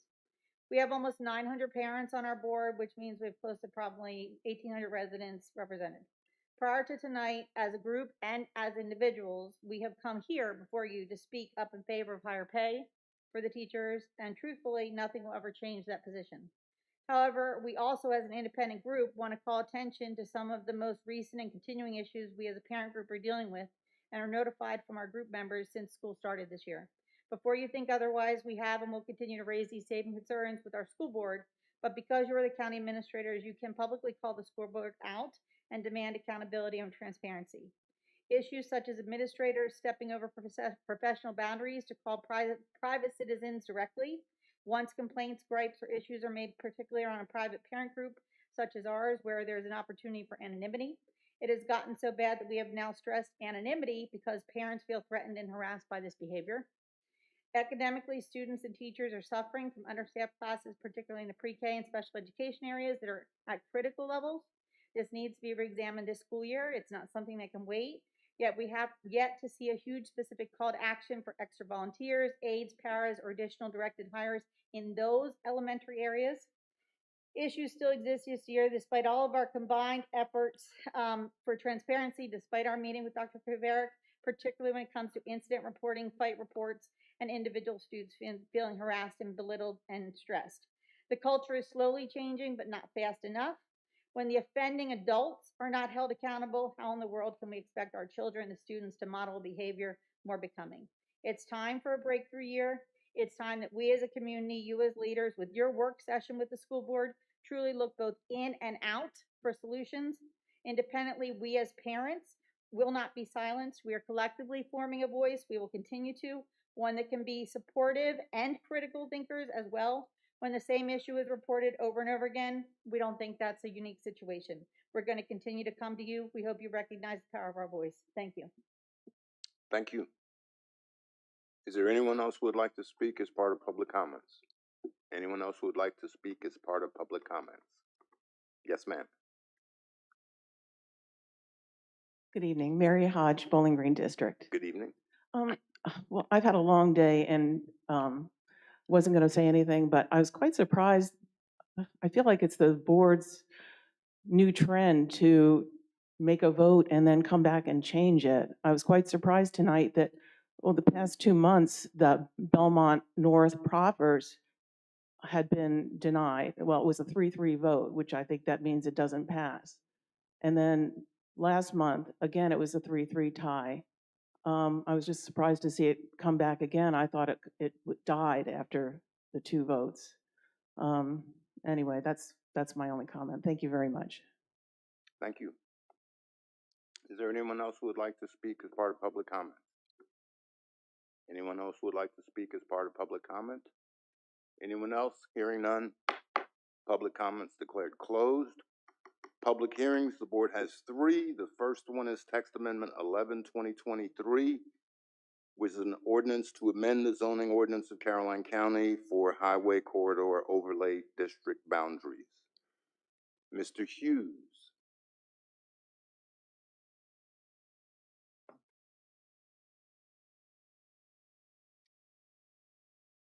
Good evening, Mr. Chair, members of the board. As you said, this is a text amendment to amend the Highway Corridor Overlay District. Thank you. Adding, excuse me, adding addition of a portion of Route 652 Luther Glen Road into the HCOD and the CSC respectively. We're bringing this forward, which includes the Commercial Services Corridor District with addition of an approximately 1 mile along Route 652 from the intersection of Route 207 Rogers Clark Boulevard to the CSX Railroad Bridge. This addition includes 2 segments of Route 652. So on the slide there, you have the purple line represents the 1 mile segment. from Rogers Clark Boulevard, which is here at the top of the screen. 652 is here. Carmel Church, or the road intersects there. So when in your packet, when it speaks of the two segments, it speaks of the segment from this intersection back to Rogers Clark Boulevard, and then the segment from that road. I'm sorry? That's Ruther Glen Road. Yeah, Ruther Glen Road, thank you. From Ruther Glen Road down to the bridge, which is there. So essentially, the addition of this road into the HCOD allows staff the ability to better regulate and have enhanced development criteria when development proposals come along this corridor. As you can see, the reason to include this road in the HCOD is there's a significant amount of M1 zone property there in the blue, the planned mixed use development zoning there in the green color along 652, and then the B1 at near the intersection of Rogers Clark and Ruther Glen Road. The current M1 that's here includes world-class distribution. It does. That entire M1 is world-class distribution or multiple parcels? There could be multiple parcels now since that project was okay. Approved. Thank you. Well, this is just an aerial photograph that shows you the general area. Currently, like you know, world-class distribution is in this general area here. The fire station, which we're going to talk about a little bit later, is in this general area here. And then this property here are the two PMUD zone parcels here that are currently zoned. The red there represents the bridge, and again, the purple does represent the 1 mile area. And as I stated, inclusion of this area in the HCOD would give staff greater tools to enhance development along that section when development proposals do come forward. So this concludes my presentation, and I'm happy to answer any questions if you have any. Thank you so very much. The Highway Corridor Overlay District, for those that don't know, provides certain restrictions and setbacks for certain areas. You were going to say something? Well, as I said, enhanced landscaping, right. More flexibility with setbacks that allows us to push buildings back or forward in accordance with development proposals, allows us to protect those corridors, which is a little bit overlay more exist. Okay. Board members have questions of Mr. Hughes before we open the public hearing? No questions. Thank you, Mr. Hughes. We will declare the public hearing for text amendment 11/2023, extending the Highway Corridor Overlay District, to be open. Is there anyone who would like to speak regarding this matter? Is there anyone who'd like to speak regarding this matter? Anyone who'd like to speak regarding this matter? Hearing none, the public hearing is declared closed. How does the board wish to dispose of this matter? Mr. Chairman? Mr. Underwood. This is, matter of fact, right down from my house, as a matter of fact, but we're going to, I think it's a good idea. I think it's a good proposal. I'd make a motion that we move this text amendment 11/2023 to approve it. To approve. Okay, is there a second to Mr. I'll second Underwood's motion to approve? Seconded by Mr. Underwood. Discussion on the motion. My last name's Forehand. What did I say? Underwood. Motion made by Mr. Underwood, seconded by Mr. Forehand. There you go. All those in favor of the motion say aye. Aye. Aye. Those opposed, nay. The motion carries unanimously. Now, ironically, since there is a Highway Corridor Overlay District right in front of the new Carmel Church Fire Station, the Board of Supervisors is making an application to have a larger sign. Mr. Hughes. That is correct, sir. So this is a request from, I think the applicant was actually Public Utilities Department, for a special exception to allow an increased sign at the new fire station. The sign regulations in the HCOD provide for a 32-foot square monument sign with a maximum of 8 foot in height. The HCOD does allow a special exception request for approval of a sign that is larger than the maximum. As you can still hear, the sign still meets the HCOD requirements. It is less than 8 feet in height and has a brick masonry base. The display area is 47 square feet. The proposed sign is about 15 feet larger than the maximum allowed. The larger sign is requested in order to display messages for the public. So we see this as a public good. It will allow the county to display messages in the size is necessary so that drivers can see the sign as they pass by. The sign flashing and changing intervals would be regulated by VDOT, and I believe that's a 5-second interval. And so the larger sign does allow for larger text and will make it easier to read. So as you can see, this is the blue rectangle there represents the fire station building. The arrow is pointing to the orange where the sign would sit, and there's Carmel Church Loop there identified with the text. So this concludes my presentation. I'm happy to answer any questions if you have any. Mr. Chairman. Mr. Sheba was here as well. Board members have questions. Mr. Forehand? Mr. Hughes, my recollection was, or maybe it's in a different district, but it was basically a 4x8 sheet of plywood, which is 48 square feet. We permit that in business or planned development? Not in the highway we corridor. we have worked on that sign ordinance. Yeah, but not in the highway around the corridor Giuseppe's district. area. Right.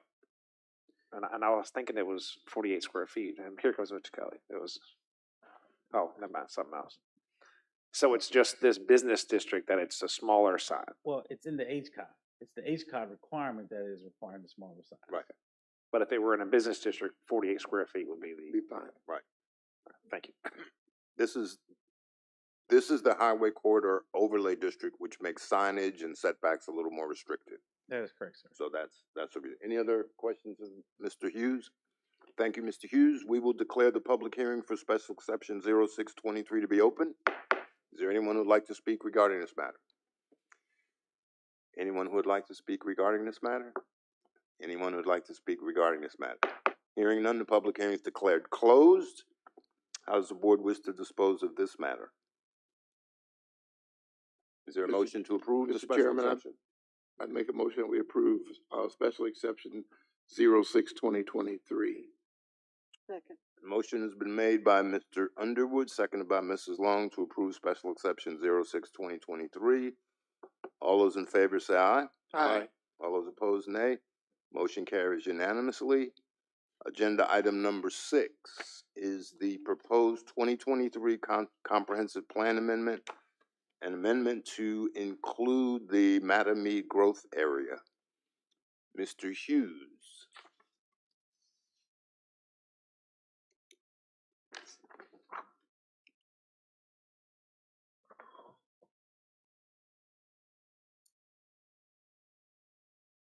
Good evening, Mr. Chair, members of the board again. As you stated, this is a public hearing for a comp plan amendment to introduce the PERT area, plan innovation, research and technology, land use classification in the area near Stonewall Jackson Road, Route 606, extending approximately 0.7 of a mile from the Caroline Spotsylvania County boundary, and then south to the Matter River and back to the Caroline County Spotsylvania boundary along Interstate 95.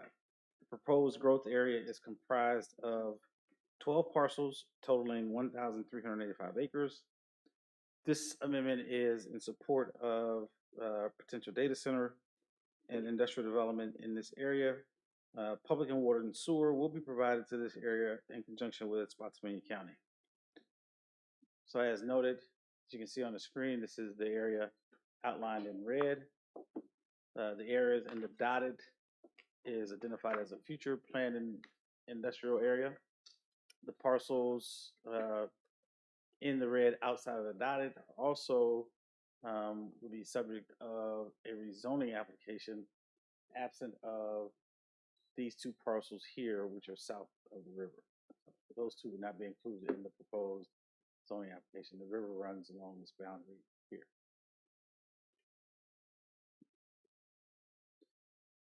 As we noted before, this area would be intended for rezoning applications for technology uses, would not be necessarily intended for general industrial uses, although the planned industrial park zoning classification would be considered an appropriate rezoning to request within this area. And as we noted, if the ordinance is adopted and this future land use area is identified, then they would all have to go through a rezoning process in order to develop in this area. So there would not create any by right uses with the change of or the introduction of this future land use area. So I'm happy to answer any questions. Just for your information, again, this is a portion of a GDP that kind of identifies some of the environmental features and areas, and yellow are those areas subject of the rezoning application, and as identified, the two parcels that are not are south of the river in this general area here. Mr. Hughes, are they all RP right now? That is correct, sir. Thank you. And then this is an aerial photograph which shows the general area. It's pretty much undeveloped and sparsely populated, not very much density in this area at all. There's some residential development as you move further east along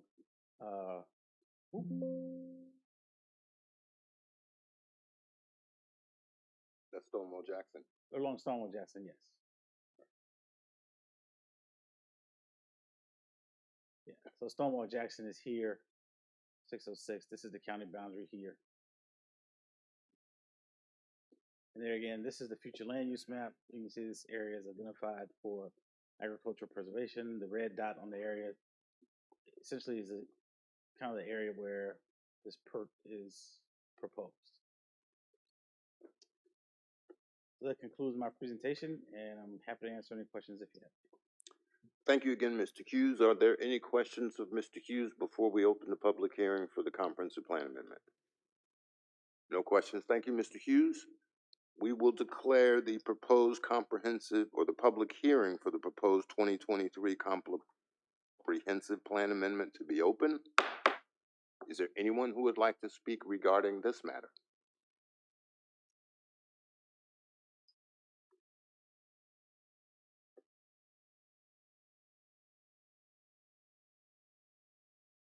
Good evening, Mark Atkinson from the Charlesburg area. Good evening. I am neither for or against this change to the zoning, but it seems to me that there are some significant changes to our county that you guys have been talking about tonight. And most of the people, most of your constituents don't understand everything that's being discussed. And I would hope that you could find a better way of letting people know about these things. I know people who live very, very close to this that just found out within the last day or two. So that's what I have to say. Thank you, sir. Is there anyone else who would like to speak regarding this matter? Yes, ma'am. Take your time.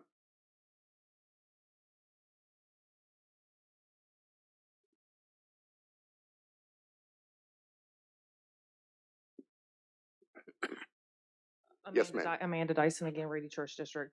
Speaking to Mr. Atkinson's point, you have a Facebook page, Mr. Thomas. Yes, ma'am. You have one, Mr. Forehand. Jeff, I think you do. Nancy, this is the first time I've ever met you. You don't. I think it should be required that y'all do, because that's how people communicate these days, is through social media. If you're not going to do that, put out, the county's real quick to send me $1.20 tax bill for my trailer that's worth $250. So they're spending money on the paper, the ink, the postage, the envelope. Take some of our tax dollars and inform us about what's going on. People are not going to take the initiative to go and look at the website. I sit in front of a computer all day long. The last thing I want to do is come home and look at a computer.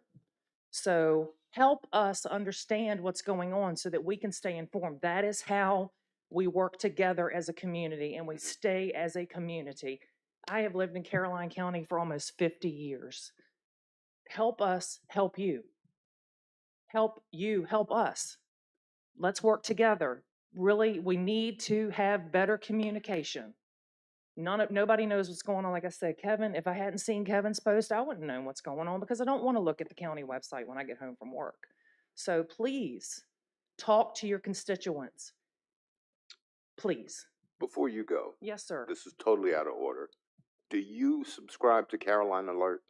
I don't think so. Okay, we had a I discussion. didn't even know that existed actually until tonight. We had a discussion about sending things out on Uh-huh. Caroline Alert, which Uh-huh. would help. Just wanted to know because I would I mean, agree with what you said. maybe that would to send out a blast text. Yeah, if nobody knows about it.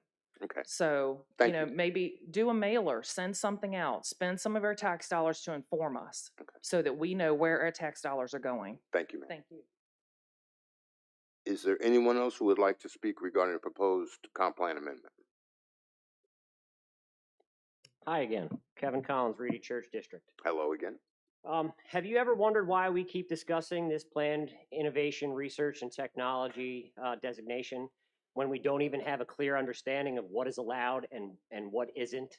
I completely grasp the importance of efficiency, but it's not wise to rush into things without first laying groundwork. To put it simply, we shouldn't be putting the cart before the horse.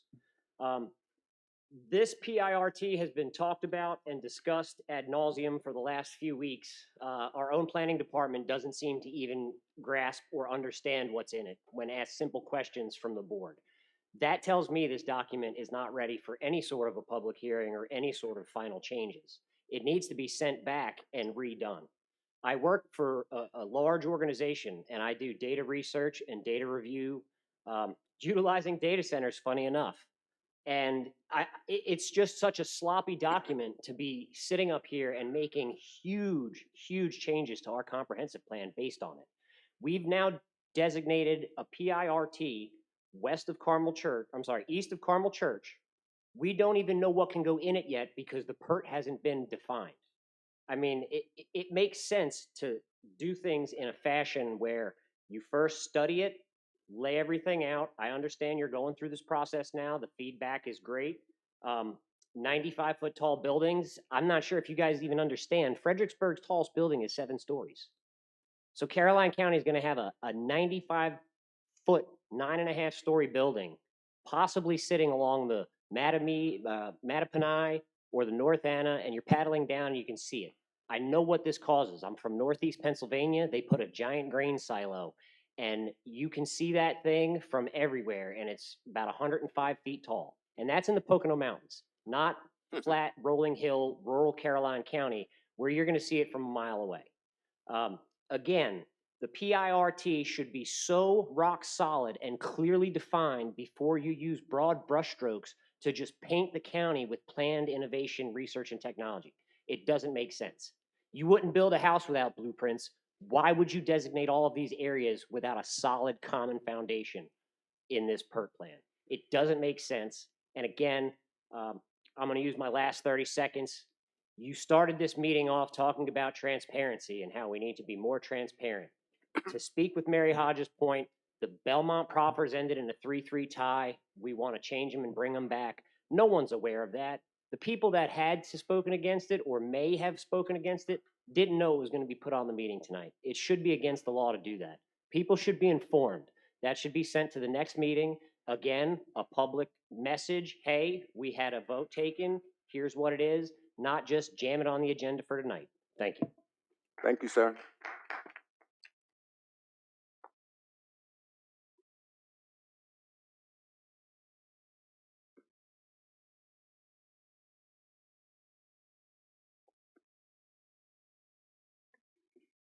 Hi, I'm Massine Williams from Reedy Church District. And the Caroline Alert would be an excellent situation for you to put all the information on. I'm part of the fire and rescue, have been part of it for 40 years. I use the Caroline Alert to know where there's an accident, if I have to move and go around. Maybe I have a neighbor who's down and the Caroline Alert lets me know. Consider that and consider it very carefully because that goes out to everyone and it can be used by everyone. But you've got to get the information out on how to sign up for it. Thank you. Thank you, Ms. Williams. Is there anyone else who would like to speak to the comprehensive plan amendment proposed? Good evening, Mary Hodge, Bowling Green.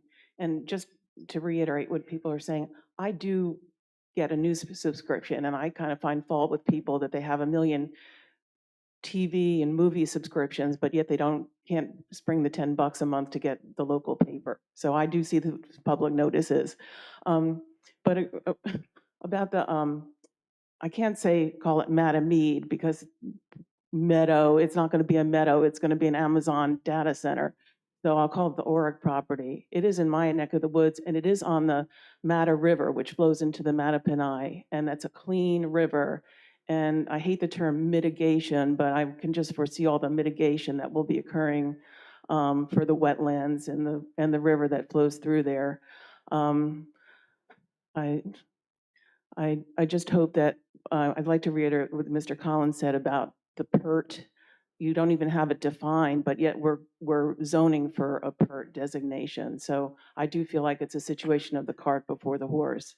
I understand that Spotsylvania will be providing the utilities for this, and that's probably a good thing for our county, but I just want you to make sure you make the best decision for our county. And I know you want the tax revenue, but sometimes the gilded lily isn't always what it appears to be. Anyway, thank you for all that you do. I appreciate it. Thank you. Is there anyone else who would like to speak regarding the proposed comprehensive plan amendment? Anyone else who would like to speak regarding the proposed comprehensive plan amendment? Is there anyone else who would like to speak? Hearing none? The public hearing is declared closed. How does the board wish to proceed on the comprehensive plan amendment? Discussion?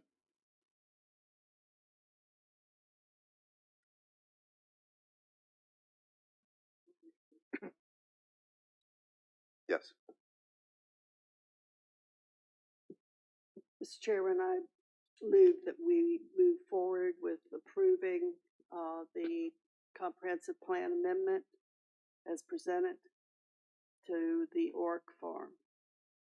Is there a second to the amendment, to the motion? I'll second.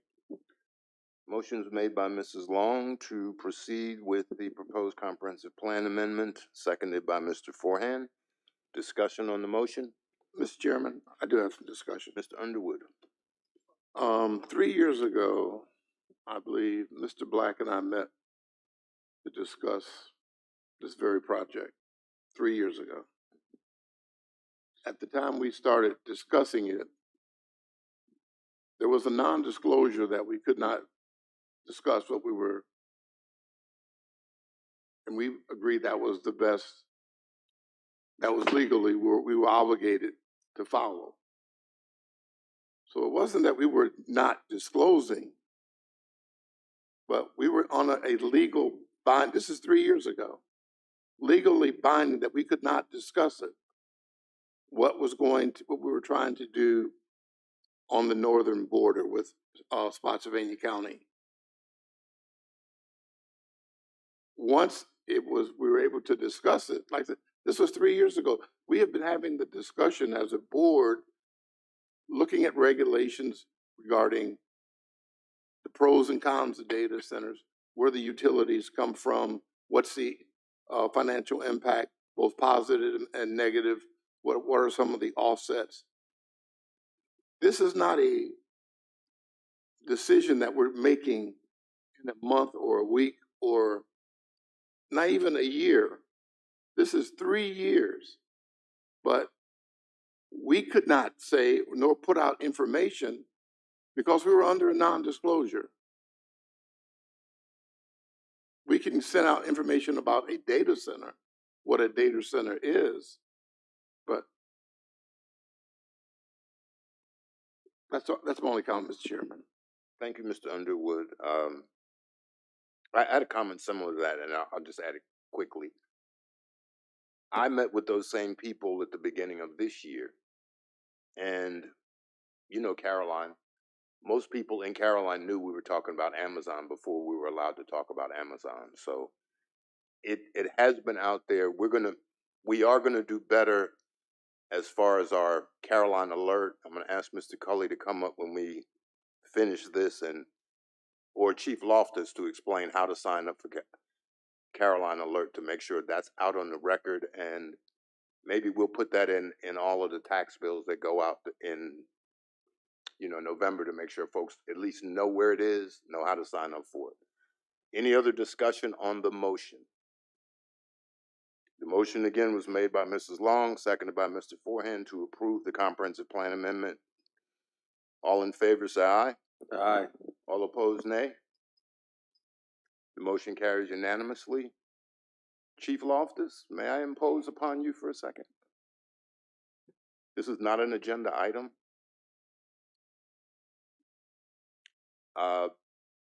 Can you tell us briefly, I don't even know if you're the best one, but I hope you are, how citizens can sign up for the Carolina Alert System? Citizens can go to the county website, and in the upper left-hand corner, I believe, there's a button that says alert. Is that correct? And they can click on that, and they have a choice of the different types of alerts they want. They can get alerted for county notices, such as when meetings are going to occur or different topics that are county-centric. They can get notified for noise at AP Hill or water main breaks or traffic incidents. They have a choice, and they get to choose if you want it on your cell phone, your personal phone, your home phone, email. Again, all those options are individually driven. We don't have the ability to send a Carolina Alert to everyone in the county. They have to have signed up. Right. So it's not every cell phone that's on a tower per se.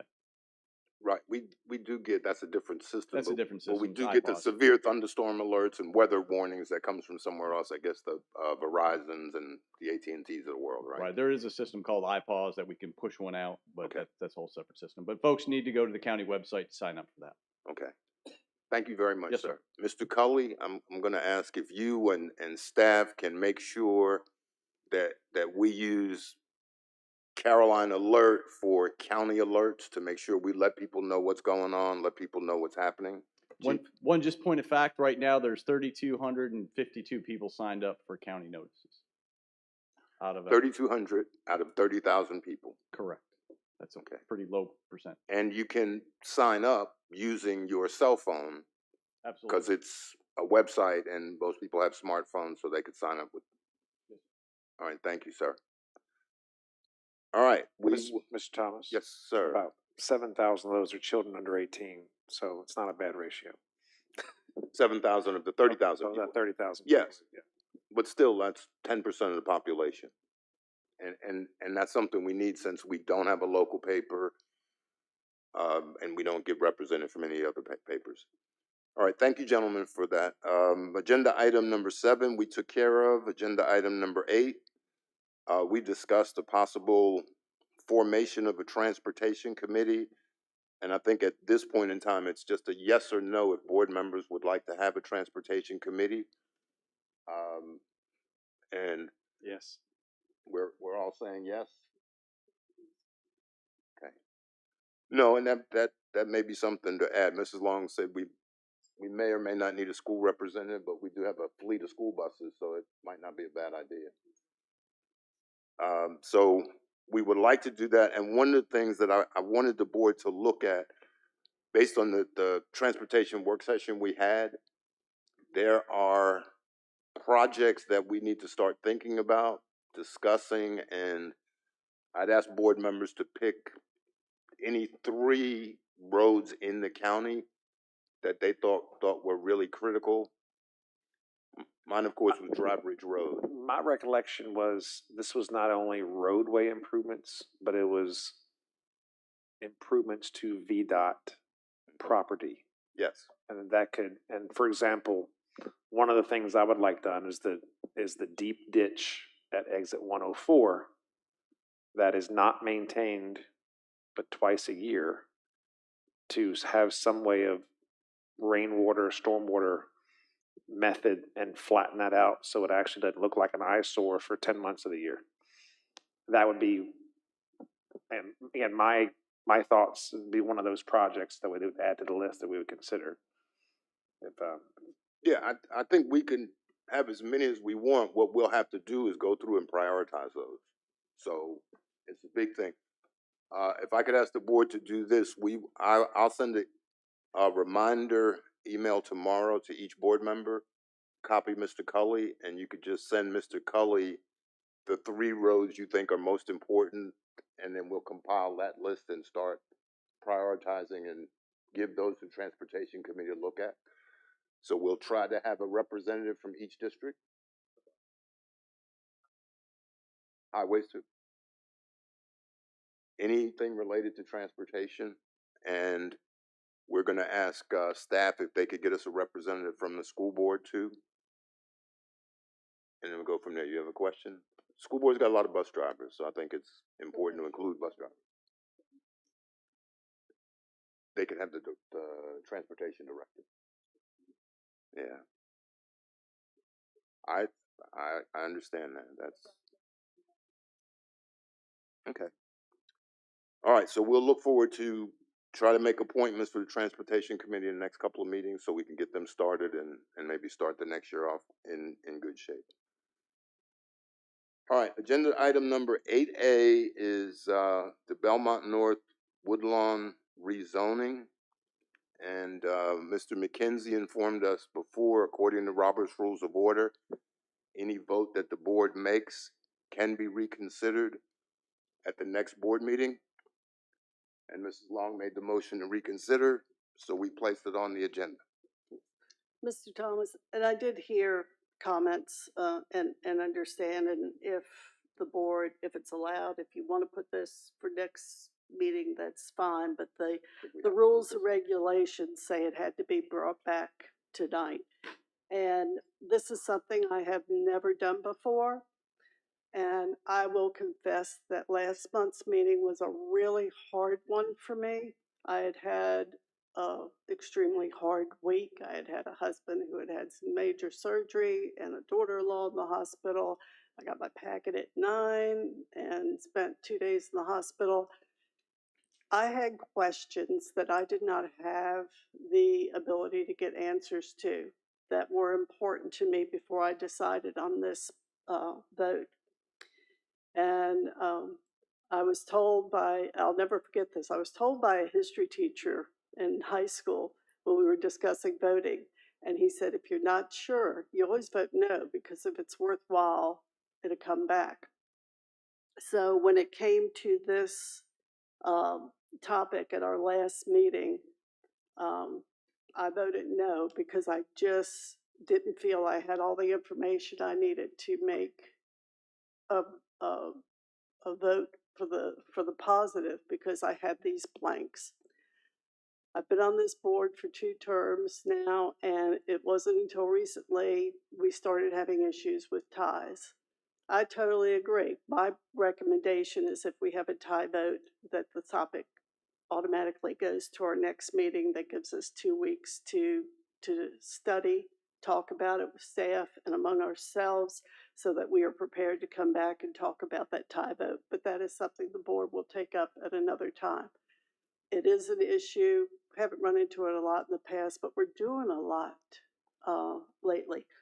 So getting back to the Belmont issue, I did get the information I needed. I needed to know primarily how the first part of Belmont that was built and has been occupied for all these years since the original developer went bankrupt, how they felt about it. They've been paying taxes to us for a long time. And I got a letter from the head of their association that said that although he had not talked to every single one of them, he said a majority of everybody I've spoken to is in favor of this. They'd love to have their pool and clubhouse that they never got when they bought there years ago. I have looked at the conditions. I have gotten information on this developer who has done like 18 other developments and has got a good reputation. They've all been completed. And we have over 1,000 jobs coming to this county up in that area. And I have to think it would be really nice if people could come to Caroline, get a job, have a house within 2 miles of where they're working, and be able to be part of our community instead of although there will still be people who will be driving from other counties and other areas, wouldn't it be nice if they could really stay here, work, and be part of Caroline County?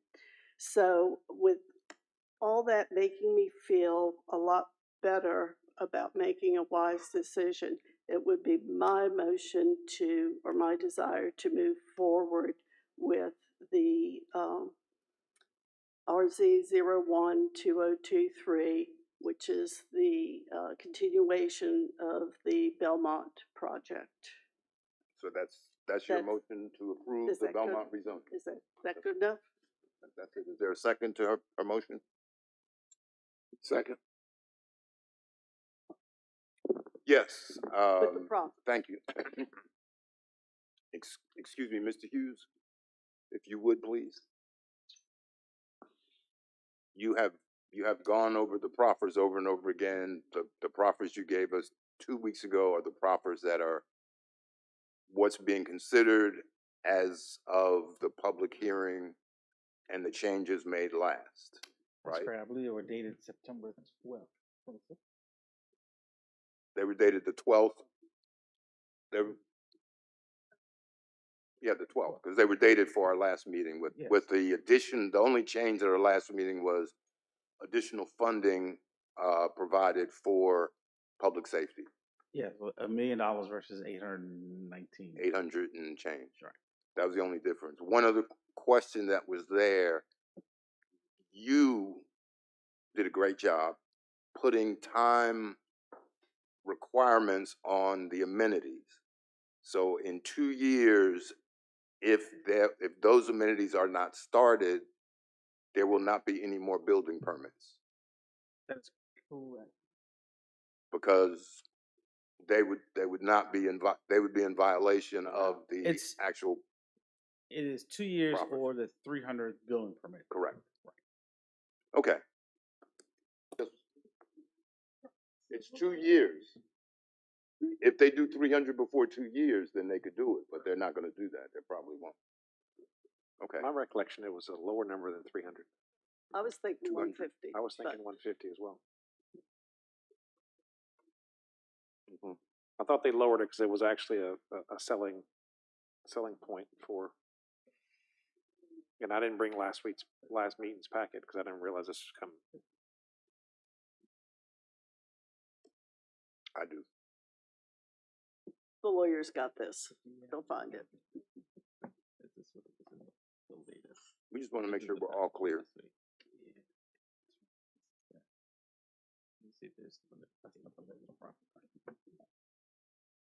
Ms. Jarrett, I apologize. I didn't bring my packet with me tonight. So. Well, either you or Ms. Neal Cosby will come up with the number in the next minute or two. Yep.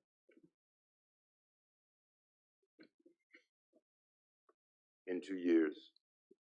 I thought it was 2 years.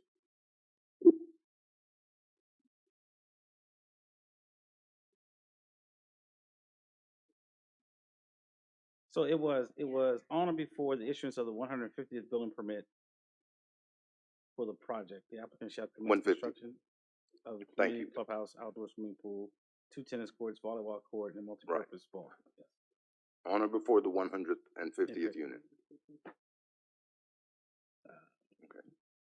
You said 300? Construction of the foregoing amenities shall be completed by the issuance of the 300th building. We all lowered it. Okay. Thank you, sir. 150 is what the number we wanted to just double check and make sure, since we were going over and we'd seen several iterations. All right. Having said that, all in favor say aye. No. Discussion on the motion. No. Okay, I'm sorry. I don't know that we're clear. Looking at reading body language, I don't know that we're clear. Mr. Hughes? Are we for sure 150? Or is there some discrepancy? Yes, it says on before the issuance of the 150th building permit for the project, the applicant shall commence construction of the community clubhouse, outdoor swimming pool, 2 tennis courts, a volleyball court, a multi-purpose ball field, along with 2 tot lots as shown on the GDP. Construction of the foregoing amenities shall be completed by the issuance of the 300th building permit. So it says they should commence before the 150th and be completed by the 300. Okay.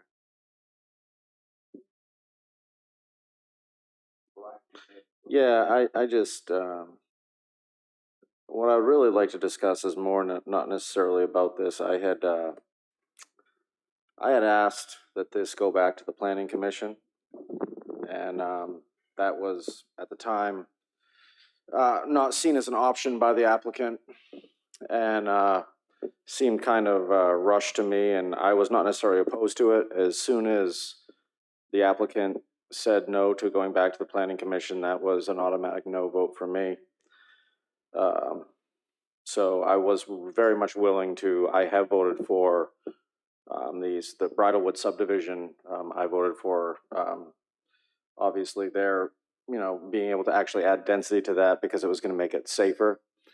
But I wanted this one to kind of go back because the planning commission had made comments. I guess the lawyer up there was saying that Ms. Cosby was saying the reason why the planning commission rejected it was one reason, and the planning commission was saying different. So I wanted to kind of make sure it went back to the planning commission so we had everything going. But my biggest concern has been brought up tonight, and it's with this one and the one on the data centers, I guess, is the fact that the changing the votes. And I know what Ms. Long said is very legitimate. I'm not discounting what she said as to why she changed her vote. But as a board, I try to, when we make a decision, I think it has to be final because it gives the perception that developers who can hire lawyers with deep pockets own this board. And I don't like that. I had a developer who was continuously trying to call me to get me to call him back, and I'm not doing it. I tell them right out, I'm not doing it. I don't want the perception.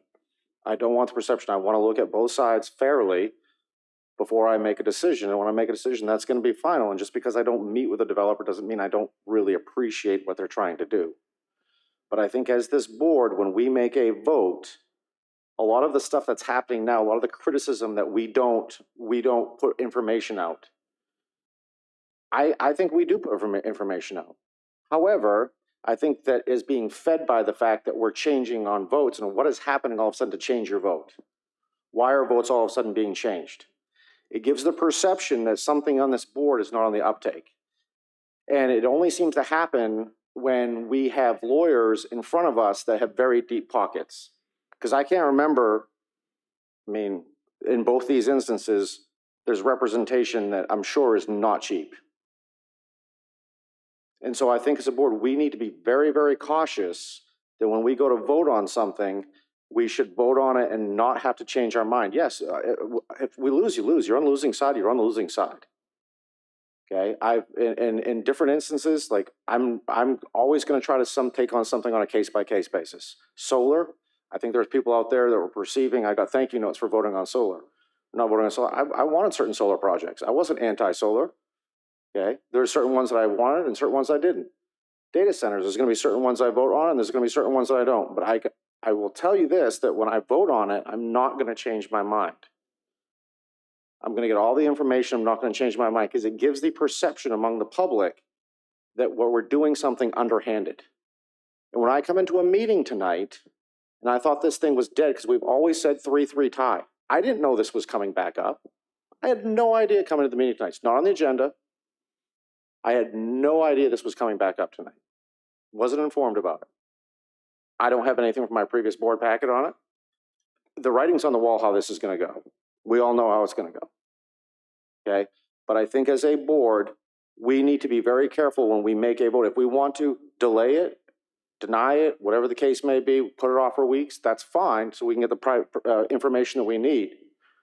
But once we make that vote should be final, because it gives to the public this notion that we are doing something underhanded. And I don't believe we are. However, it certainly gives that perception, especially when there's very, very expensive lawyers behind it. So thank you. Mr. Sealy, ladies and gentlemen, please refrain from applause or anything like that. It's not allowed as per rules. Mr. Sealy? I too thought this issue was dead tonight, was very surprised when I was told just before the board meeting by one of my fellow board members, it was being revisited tonight once again. I don't know why the Caroline County taxpayers are going to be saddled with another developer's transportation issues. I don't know why we're going to be saddled with more school issues. The proffers they're giving us the fire and rescue proffer that they're giving us doesn't even cover a fire engine and ambulance long term. This facility, the facility that was originally proffered in this, was proffered to build a fire station that we've now spent $6 million to build. And now the developer comes in and offers about $1 million. Great. School site. We are beyond where the school site should be. I think this is, again, the citizens of Caroline County are going to support this subdivision because in the end, they're the ones that are going to get the bill for transportation. It's not in this, the road improvements that were promised. And if you look at the proffers carefully, the original ones, they're handwritten in the corner because they were negotiated the night of the public hearing, and tonight, here we are, we're going to revote. Nobody's got a copy of the proffers. Nobody really knows what's in them except maybe Mr. Hughes, because they were on the table the night that we sat down and we were told we were going to visit the proffers again. They showed up at 4:30 in the afternoon and they expect us to read 20, 25 pages as we sit down at the board table, and here we are tonight. Nobody's got them, and we're going to vote on them again. This makes no sense. It doesn't help any of us up here, and it doesn't help a single citizen in the county, and they will be responsible for the transportation costs that get burdened to them by this subdivision with very little done around the subdivision. Thank you, Mr. Chairman. Thank you. I guess I'll add my comments and then we'll go ahead. All right, go ahead, Mr. Underwood. When the original proffers for this development came about and the original company went bankrupt, my question last meeting was, I wanted one for one. I wanted proffer for proffer. I thought that was, and my question was, why I can't get my $6 million for my fire department because that's what we spent. But it was explained that that's not by Dillon's law, Dillon rule, it can't happen. So, well, you say it's not true, but I'm just going by what. Go ahead, let him go. He'll let you go. This project for me, I wanted a dollar for dollar. That's was my thought process. You had a proffer on the table originally in order to move forward, and that was my concern. Carmel Church is growing with industry. If you look at the increase in MC Dean, additional jobs. You look at worldwide distribution, a 1.5 million square foot building, 1,000 jobs there. You look at Harris Teeter, if I can say that. I think they're finally coming next year. They're finally coming. They're building at Carmel Church. There's another warehouse being built in front of Value City that we don't have a user for, but it's being built. People have to live somewhere and work somewhere. And I'm not talking about just low-wage jobs. These are jobs that people can make a comfortable living. Do I think this is the absolute best? I want to get the absolute best from the developer. And that's why my questions were, could I get a dollar for a dollar, which I can't. Is this the best we can do? I hope so. Because if it's not, then I've made the mistake and misinterpreted the proffers. But if this is the best we can do, that land has been sitting there for years now since the market tanked back in 2008. I wasn't even on the board then. But I think it's an opportunity for us to move forward and get some positive result. So that's my comments. Okay, thank you. You didn't have any? You done?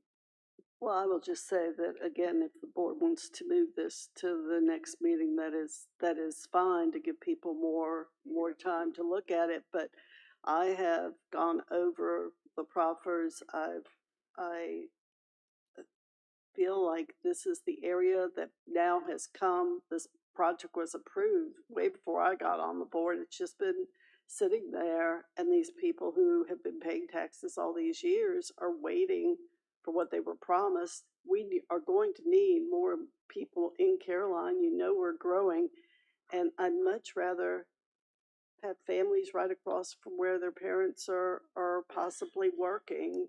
And yes, are we going to get school children? Yes.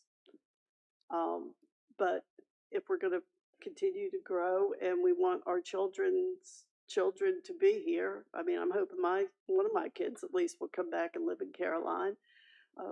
We're going to need housing, and this is a good package, and it gets this black hole that's been sitting there all these years that a former board thought was a good thing to have, to move forward and finish up, and provide what we need, which is nice housing and good roads. So, but I am glad to move this forward.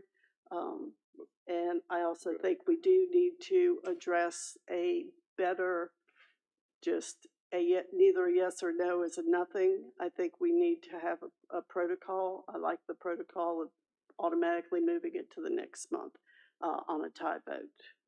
And that's my comments. Thank you. This is the, Mr. Thomas, for you. okay. I was happy to vote for it last meeting. There's $2.2 million for the intersection and Enterprise Drive stoplight improvement. That's a transportation issue. It's going to help everyone. It's $1 million for public safety. It's another pool in the county to service a neighborhood. When combined, it'll be over 600 homes. Athletic fields, tennis court. It'll only be the third tennis court in the entire county if you can include the ones at the park as one. Maybe, I'm sorry, fourth. There's one in Bowling Green. Okay. It is bringing amenities. They're giving us $600,000 for land for a school, even though we already have several hundred acres around the middle school and high school right now for school, or anything else we want to do with it. There is money there, and I look at it, I think it's very equitable. It hasn't changed from the last meeting. I feel very good about it.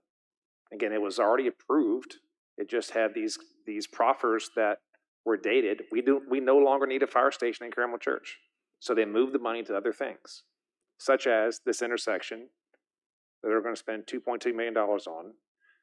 There is the original plan from 2008 had it going across two other parcels that they did not own and that they will probably never own, because of the people that own them currently are like, no, I'm not going to sell it to you. So that was a dream then. It is a dream now to use the original plan. That's not going to happen. They're adapting it.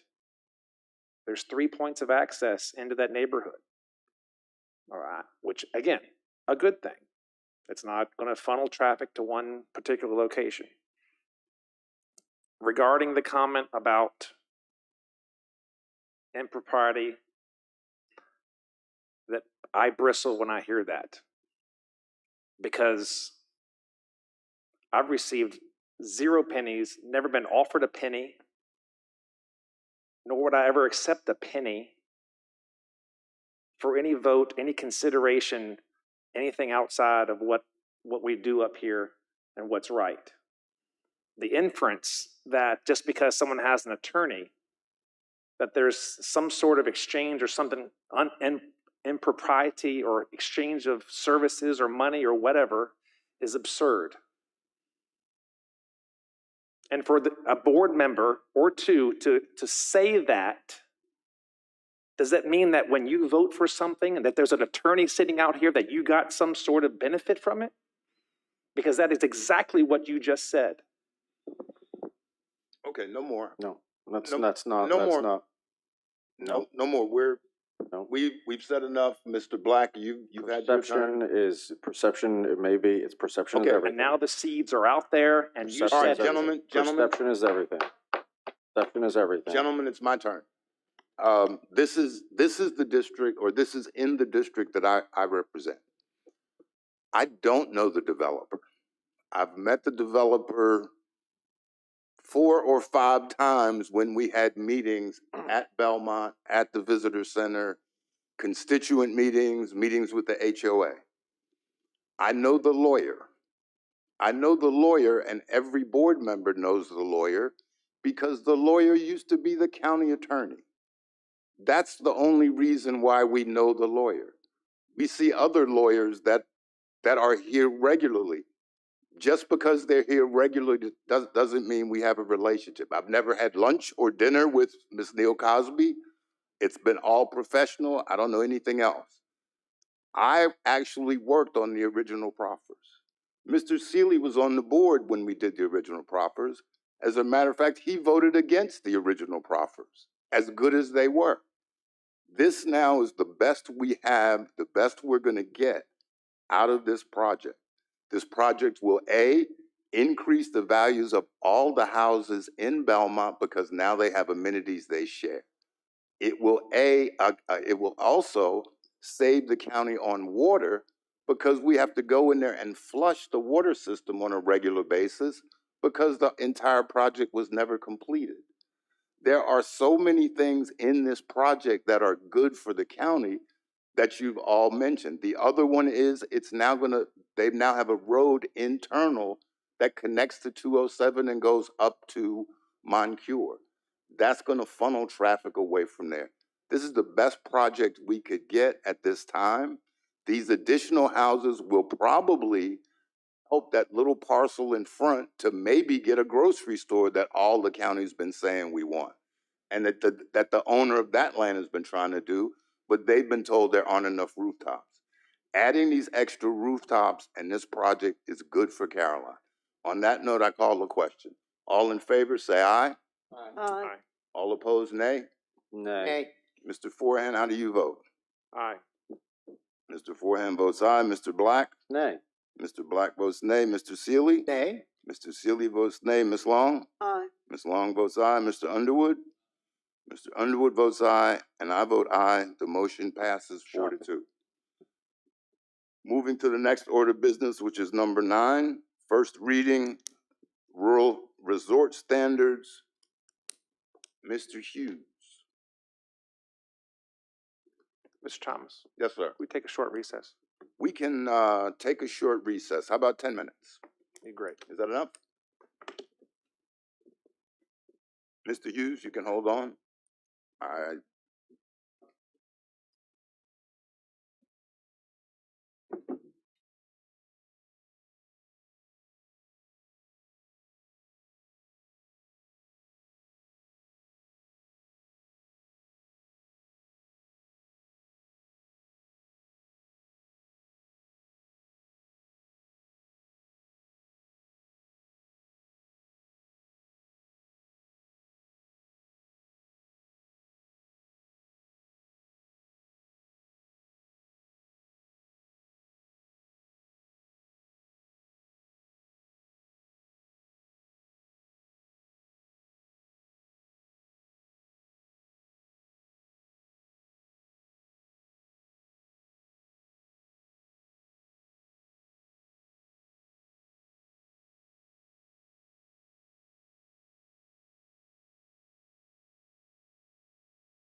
ladies and gentlemen, we will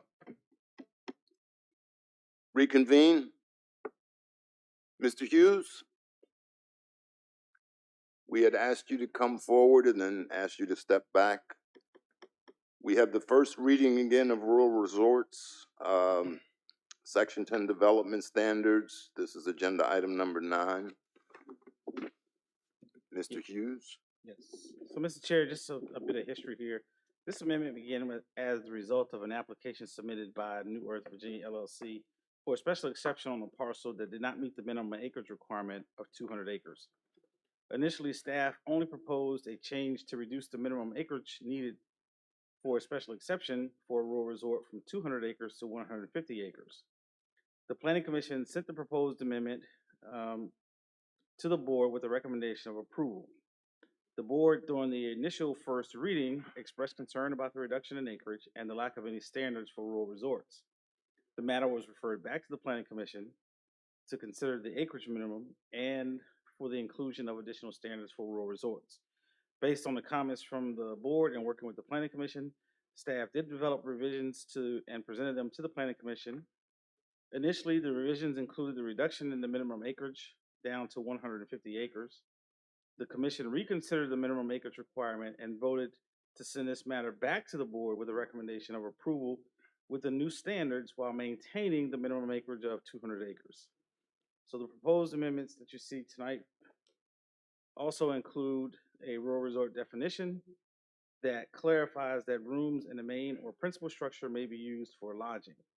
The proposed revisions for rural resorts include 11 standards that address screening, buffering to adjacent parcels, open space, the number of units or rooms that are permitted, that is to be determined by the size of the subject parcel, lighting, signage, and the submission of elevations of any proposed buildings. So this is the definition amendment, as you can see there in blue. The new language is an establishment consisting of a detached structure or structures or a main structure in which lodging units / rooms are offered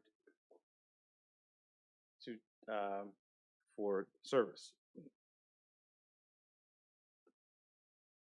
To transits for compensation as a principal use, along with on-site recreational activities, including but not limited to swimming pools and related facilities, non-motorized boating facilities, fishing, tennis, and other sports courts, equestrian facilities, golf courses, and passive recreational facilities. Accessory uses such as conference and or meeting facilities, spas, restaurants, and banquet facilities, weddings, and private parties, and limited rental sales may be included. Prohibited recreational uses include, but are not limited to, primitive camping, tent camping, recreational vehicles, and campgrounds. And then per Article 15, Section 8P, structures shall be synonymous with units / rooms. So as I noted, the Planning Commission did not recommend the change from 200 down to 150, so that's what's reflected on the screen. There was also additional language added in Standard 2 that the buffer shall consist of existing vegetation, supplemental plantings with existing vegetation, or the installation of evergreen plantings of at least 6 feet in height at the time of planting. So that was an additional standard added. Standard 4 identifies the number of units / rooms allowed as follows. And if you follow the chart is based on the density as allowed in the RP district. So if you look at the higher number there, let's say if you had 199 or 200 acres, then you could do 20 units or detached units there. And so that's why that represents rooms. And so on the screen there, it doesn't show very well, but that 150 to 199 is actually has a strike through it because of the Planning Commission recommendation that it be 200. So if for some reason if the board chose to be at 150, then that category of 150 to 199 would be in place. And so that's how the chart is set up. the acreage determines the number of units or rooms that you could have. So if you have a larger acreage, you could have more rooms or units on the property. The lighting, we added some text there to the lighting requirement to note that it should be directed internally. There's a standard that the foot candles be no more than 0.5 foot candles at the property boundaries or any public right of way, and all lighting should be directed downward. So in addition, there's a clarification in the stay. So it now reads the maximum stay in a rural resort shall be 30 days in a 60-day period per person, not to exceed 180 days in a calendar year. There's also a new standard, which has been, there was a standard that was stricken and combined. So the minimum, number 12 there, the minimum size for freestanding structures utilized for overnight stays shall be 210 square feet if utilizing a community bathroom, a minimum of 280 square feet if such unit contains a bathroom, and a maximum of 350 square feet, at a maximum of 350 square feet. There's also a standard that requires elevations for any of the proposed buildings. The property owner shall notify the Department of Planning and Community Development of any changes in ownership within 14 days of recordation of the change. The maximum stay of identified. The owner should keep a register of guests and the time of stay and make available to Planning and Community Development upon request. And I already went over condition number 11, which talked about the changes in the maximum size of the structures. Also included is a 75% open space requirement, monument style signage, and there again, elevations. So these proposals were, like I said, developed in conjunction with the Planning Commission as a result of the application that came along and the board sending it back asking for additional standards beyond just the reduction in the acreage from 200 down to 150. That concludes my presentation, and I'd be happy to answer any questions if you have it. Mr. Chairman. Thank you, Mr. Hughes. Mr. Forehand, you have a question? Yes. As someone who's been to a handful of different resorts, one of which was probably exactly like what we could have in this county, like it's a blue-green resort out in the north of Charlottesville. I've been there. You've been there, so you know exactly what I'm talking about. Mm-hmm. You can't put 2 or 3 bedrooms in 350 square feet. I took my family there, family of 6. Okay. And I don't know what the application was because I'm not privy to that at this point. But I'm really unsure why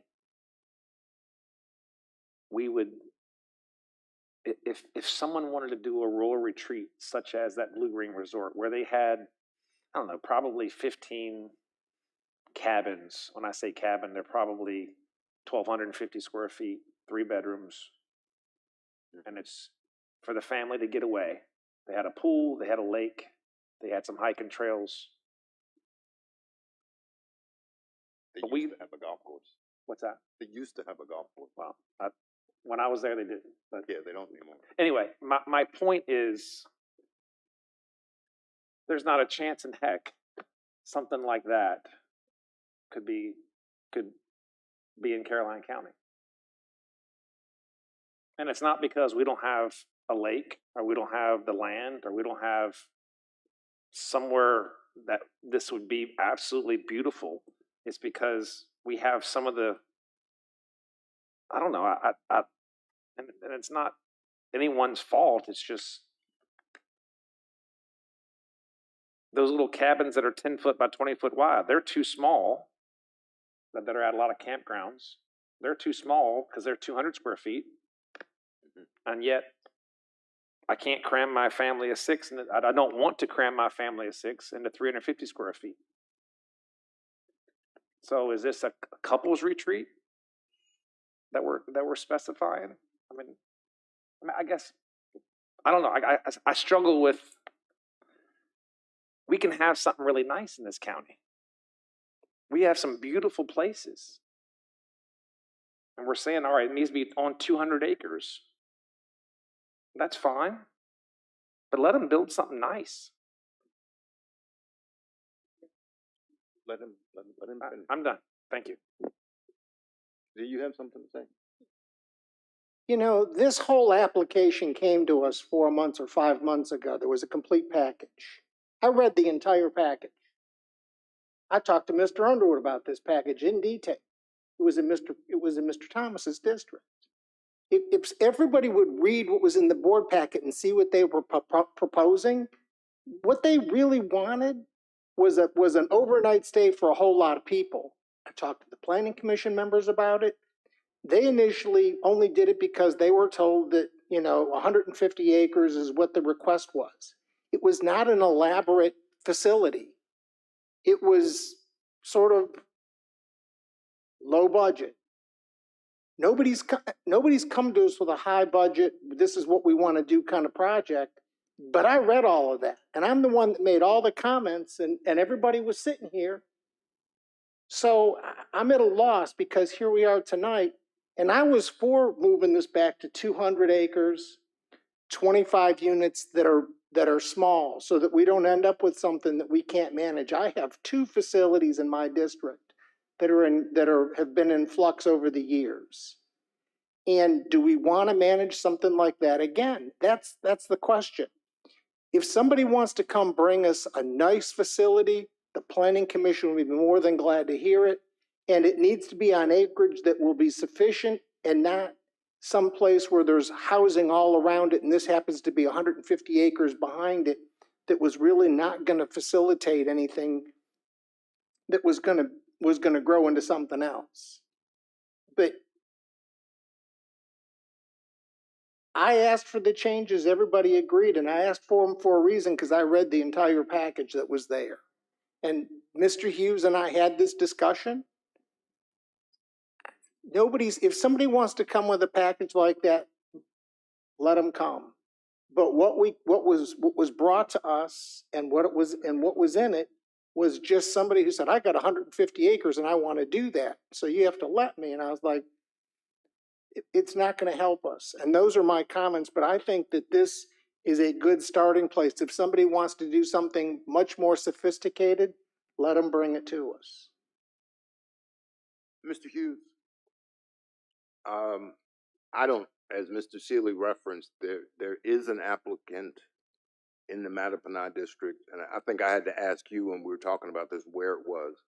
So I wasn't familiar with the application. I was familiar with the text amendment changes you were making.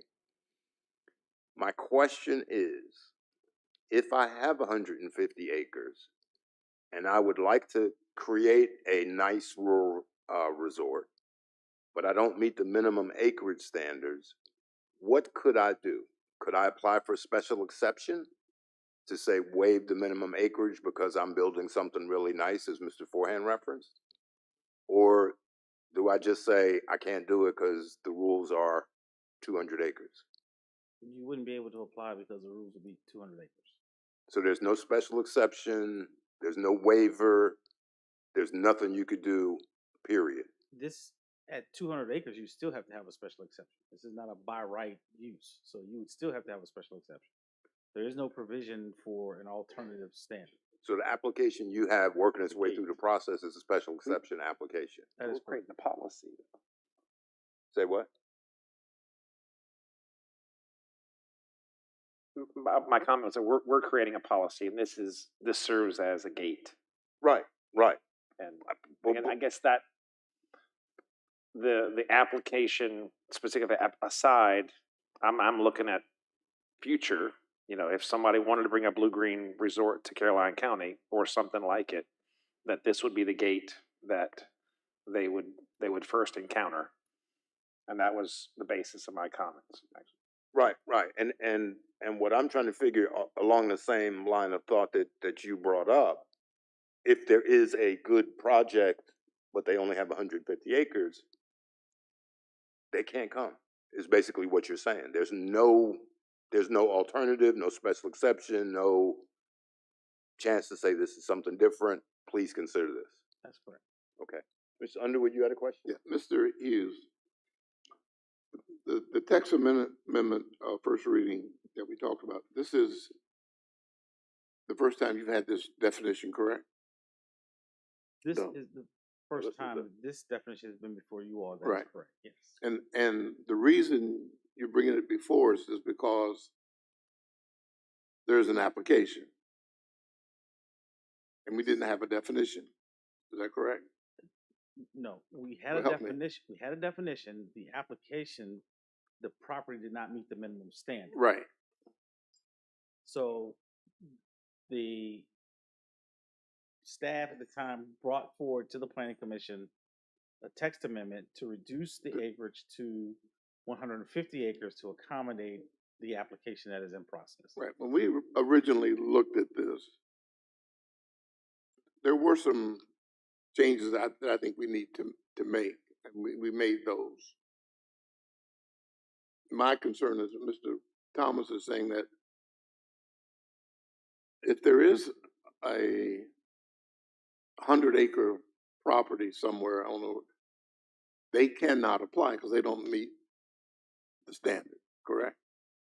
As it is So, constructed right as now. it is, right. So it's either that way or no way, no matter how beautiful the property is or how the amenities are, it has to meet those minimum standards, correct? Correct.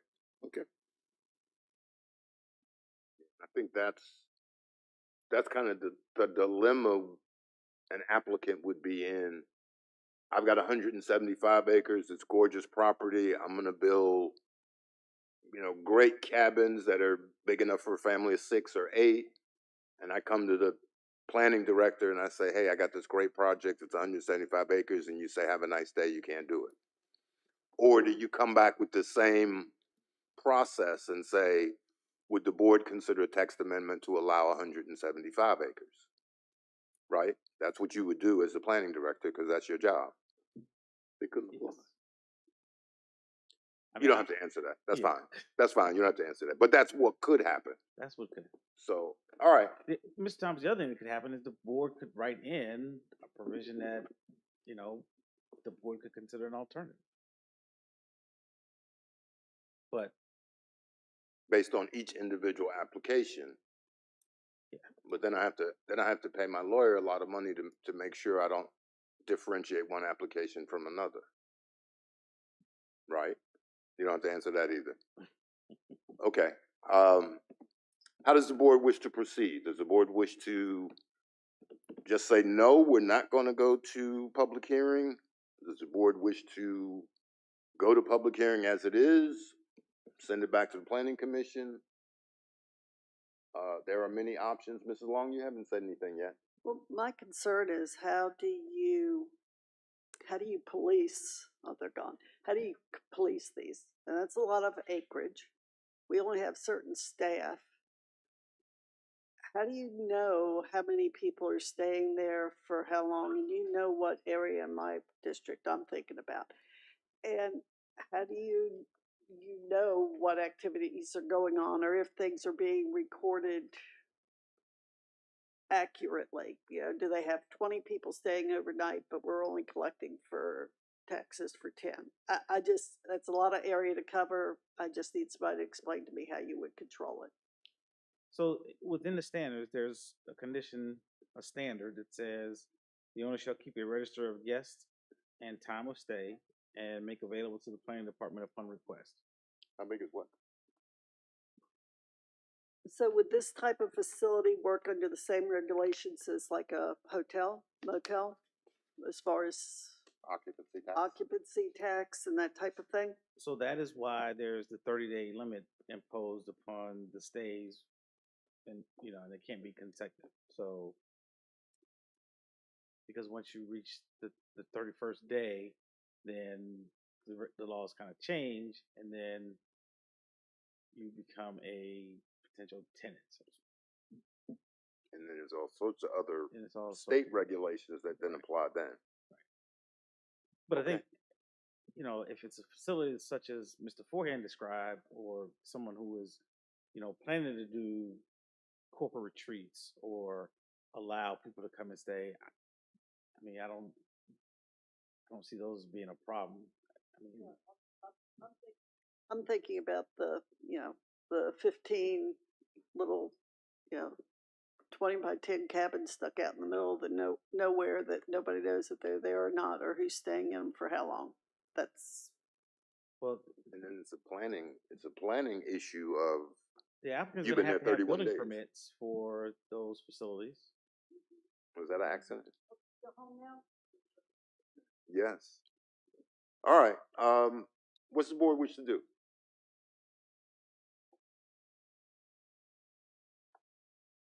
Mr. Black? But it went to the planning commission at 150. And the planning commission rejected it and said they want to keep it 200. Upon its return. So initially, the planning commission sent this to the board at 150. When the board sent it back to the planning commission, they changed the recommendation and put it back at 200. So the planning commission approved 150 Initially, yes. and sent it to the board with a recommendation of approval. Board sent it back, and then the planning commission said, make it back to 200. So the board, when the board sent it back, the board asked that it stay at 200. Well, the board didn't ask anything. The board had sent it back for standards, that there was needed some additional standards to be adopted, and so that's when we adopted the standards. Okay. so, Mr. Chair, if I could, so where does the acreage number come in? The process is the same, the buildings, a rural landscape. You're still doing 1 per 10 acres as far as who can stay there, which is the zoning. So I would be interested in hearing from board or staff is what really is the difference between 100 acres or 150 or 300 acres if we're doing the same thing, and how does that benefit? Well, right now, the biggest difference is 5 units or 5 cabins. Because if you go from 150 to 199 acres, you could do 20 units. If you cap it at, or set the floor at 200, then you could do 25 units. The density is the same, however, right? Yeah, it's all based on the base. It's based on the yeah. acreage is the number of units you could have. Right. And the reality is as hard as it is to manage 200 acres, if it stays the same, it's just as hard to manage 150. It's the same issue. God bless you. Right. I mean, we operate on a complaint basis. We don't have a proactive enforcement arm, so everything is complaint basis. Yeah, the reality is, I think we need to give the board the flexibility of saying we would do a really, really good project that had 150 acres versus you have to have 200 and you could do a substandard project. Not that it would be substandard, but that's, kind of the analogy I'm trying to create. And we don't have that. So is an option to go back to the planning commission and just write in here how you would have an option to do something less than 200 acres? Well, I'm not sure you have to go back to the planning commission to do that. If the board is satisfied with the other conditions, I think we could come up with some text that would build that in. It's like any other, there are other sections in our ordinance that have that provision that an applicant can ask for an alternative standard as, That gives us a way of doing something that may be good but less. If that's how the board wants to do it, I just want to ask how the board wants to do it. Ms. Long, you have Well, they have to get a business license just like any other business, correct? Yeah, and it's a special exception. I mean, And remember, all the we're not plans creating, have to come forward. yeah, we're not creating a by right use here. Correct. So the board would approve and would see every application that came along.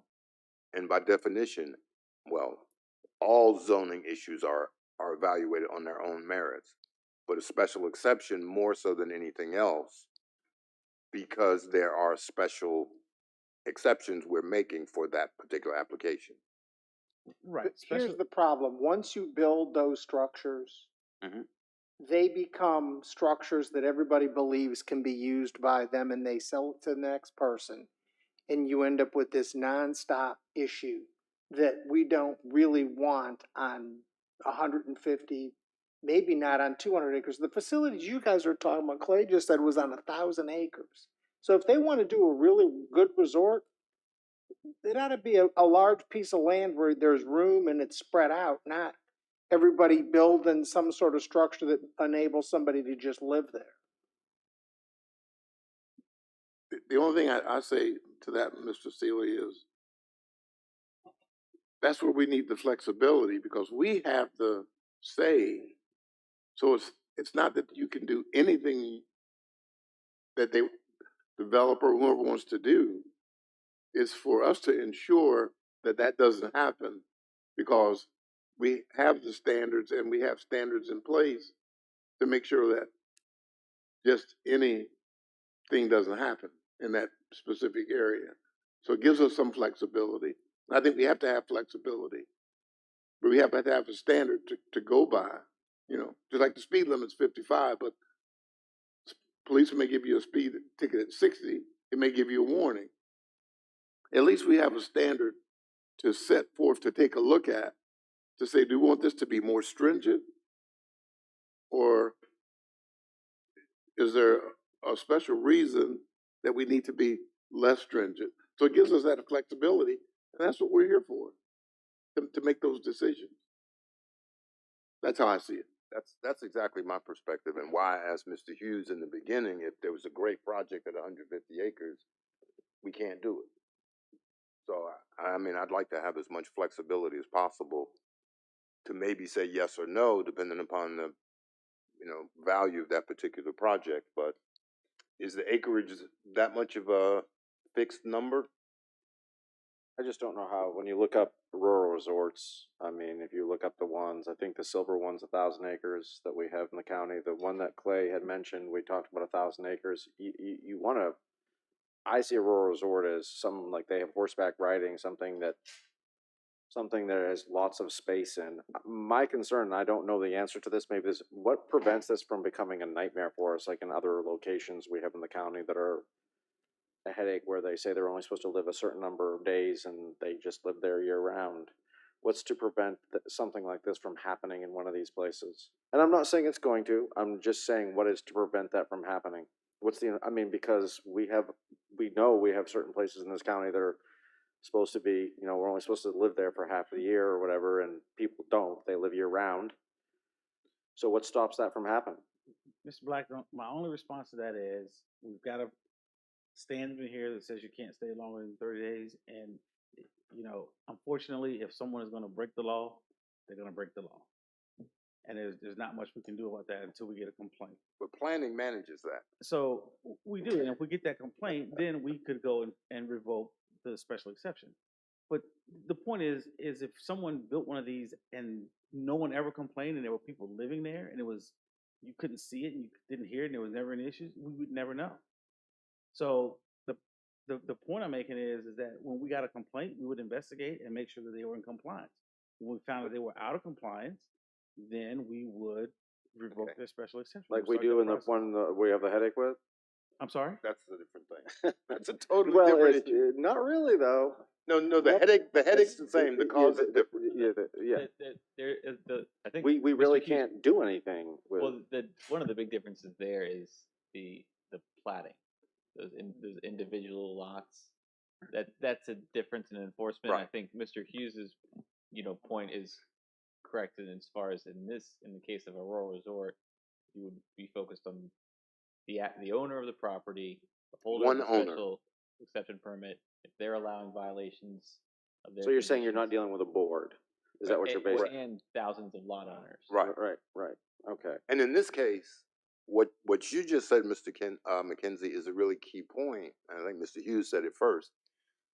If my rural resort has people staying in there for 31 days or 60 days constantly, when you get that complaint or you see that they're staying longer, you come to me and say, I'm going to revoke your special exception permit, and nobody will be able to stay here. And that's the reality of enforcement, right? That is correct. Okay, and we do, the last question is, we do have rural resort zoning now. Yes, we do.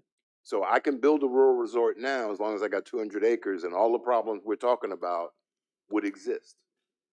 They could, yes.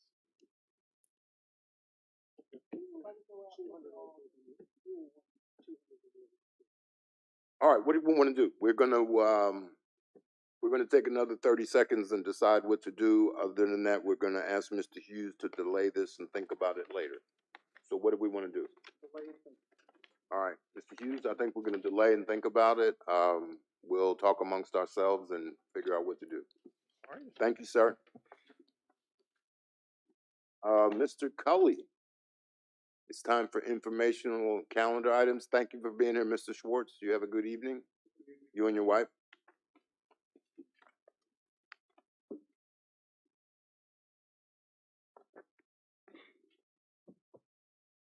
Good evening, Chair and members of the board. I don't think lights burning. My advanced stage, I can't see much. We can go back to the red lights if you'd like. The red one out here? No, they There we go. We didn't add anything, State Fair is running, and we do have at 11 o'clock at the EOC a retirement celebration for Mrs. Harris. So I think, if any of you can make that Friday, the 29th, it would be much appreciated. State Fair ends Sunday, and the sun will come back out in 80 degrees on Monday. Go figure. The 9th is a holiday. Offices are closed. The 10th, our next regular meeting, we need to recess to 4:30. We agreed last time to recess to 4:30 with the school board. And then Harvest Festival on the 21st, Frog Level Festival on the 28th. And do we gonna? Was there possible? Is there a need for a special meeting to be recessed to out of the 10th on the 24th, Tuesday the 24th? I thought we were Are we doing a meeting on the 24th? We needed to take care of some rezonings, I think we were trying to catch up on. Correct. No, we're not. Otherwise, they'd have to wait till November. We did comp plan amendment changes, and we need to do rezonings that haven't been approved by the planning commission. Mr. Hughes is gonna make sure we take care of that before the 24th of October.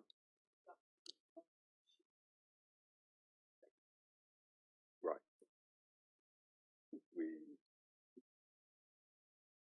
It would need to be a joint meeting with the planning commission, which Mr. Hughes indicates they're willing to do on the 24th. Excellent. At 4:30 maybe? Yeah. No. Why would we do that? It's a special Or meeting. 6. At 6 o'clock. Okay. No, I was thinking we would have the joint meeting with the planning commission earlier, but we can just have the planning The commission. planning commission has to have their meeting first to take action first. Right. They would normally meet later in the week. On the 26th, I think, yeah. So we're asking them to come a couple of days early. They're gonna meet with us on the 24th. 24th. And early, while we're a whole month almost ahead, what do we plan to have on that 24th agenda other than the joint meeting with the planning commission? I don't believe staff's put anything on the calendar for that yet. Okay, I didn't think so. We'll probably discuss that some tomorrow. But board members should be aware that we may have other things on the October 24th extra meeting other than just public hearing and rezoning. As long as it's on our agenda on our website and it's known to the public, that's perfectly fine. That's what happens on a regular basis, so we will do that. If you're gonna add something, you need to send a letter to everybody in the county. You need to tell them you're gonna add it. But that's not, that hasn't been done in the past. At every meeting we have, We have the amendments. question, we have amendments to the meeting. Mr. Black has had amendments. I've had amendments. Everybody on this board has added an amendment to the meeting by the Rob's Rules of Orders. That's what we follow. Now, if people say we're doing something untoward, I just hope that we have more integrity than that. We do. If they perceive that and we feed into it, then that's our insecurity. Yeah, But we've done everything by the book, whether people like it or not. We follow the rules that are given to us. I just think it's just a travesty. Now you're saying that you can't make an amendment to a agenda. You've done it, Mr. Black, before. Mr. Seeley, you've done it before. You guys have made amendments. Yeah, I mean, we're gonna make sure we publicize as much. Mr. Cully, you're gonna investigate how to make sure we have a Carolina Alert county business section or whatever, board agenda section. Something. We're trying to Something figure like out something that. because you're limited by the people that will sign up by email could get way more information than the people that sign up to receive a telephone call Yes. or a text. I mean, even the telephone call, it's only so much voice that go. You can't. So it's still going to be directing them back to the website to find any information. So we'll work on that. And smartphones can get to the website, and most people have smartphones, so we can do that. All right, is that it for? That's all the things we had. Yes, sir. Okay, I forgot to mention I was at Milford Day last week, but that's another thing. Mr. Seeley, we're going to go into closed meeting. Yes, sir. Mr. Chairman, I move that this board convene in closed meeting pursuant to the real estate exemption of section 2.2-3711.A.3 of the Code of Virginia for discussion with staff regarding the potential acquisition of real estate by the county for use in utility expansion project in the Ladysmith area, and the consultation with legal counsel exempt from section 2.2-3711.A.8 of the Code of Virginia for consultation with the county attorney and discuss with staff regarding procedural issues for amendments to the county's comprehensive plan and zoning ordinance, and a title insurance settlement proposal for the Carmer Church Fire Station project. Is there a second to Mr. Seeley's motion? Second. Thank you. Motion made by Mr. Seeley, seconded by Mr. Underwood. All in favor, say aye. Aye. All opposed, nay. The motion carries unanimously. We are in closed meeting, and we will return shortly with whatever action is required or to close out the meeting. And then we will recess to October 10th.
business matters lawfully exempt from open meeting requirement by Virginia law were discussed in closed meeting to which the certification applied. Only such public business matters were identified in the motion in the closed meeting were heard, discussed, or considered by the board.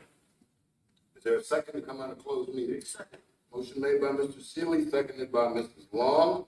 Discussion, all those in favor say aye. Aye. All those opposed, nay. The motion to come out of closed meeting passes unanimously. Mr. Forehand, do you certify that only those things we went into closed meeting were discussed? I certify. Mr. Black? I certify. Mr. Seeley? I certify. Mrs. Long? I certify. Mr. Underwood? I so certify. I as well certify. Closing board comments, Mr. Forehand?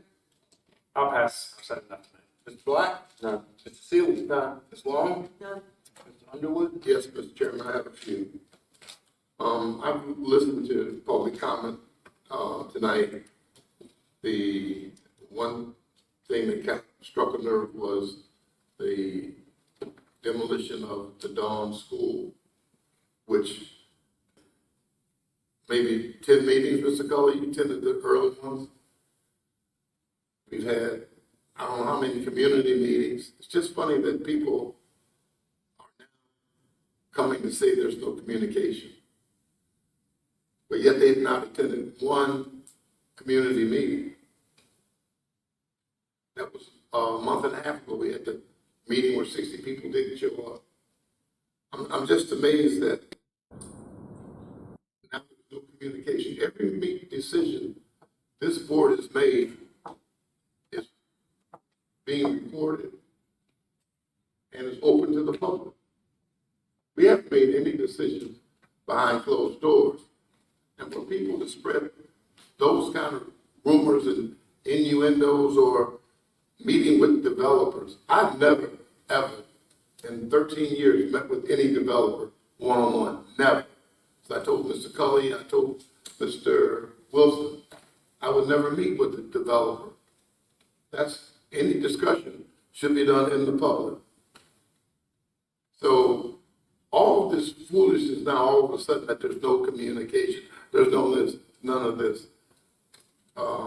It's disappointing. I don't have a Facebook page, but anyone who calls me or emails me knows that I respond within 24 hours. My phone number is 804-572-0636. I want you to talk to me, not to Facebook. You got a problem? You call me, I'll do my best to resolve it. And anyone that's called me, know that's what I'll do. I can't help it we don't have a newspaper. It's not for me to put a newspaper together. If we can find a better way to communicate with the public, that's fine. Newsletter from the county, that's fine. But I just listen, and my last comment is, amendments to the agenda are always going to happen. And people up here on this board pretending like they had never brought an amendment to an agenda are fake and false. And it does not have to be that way.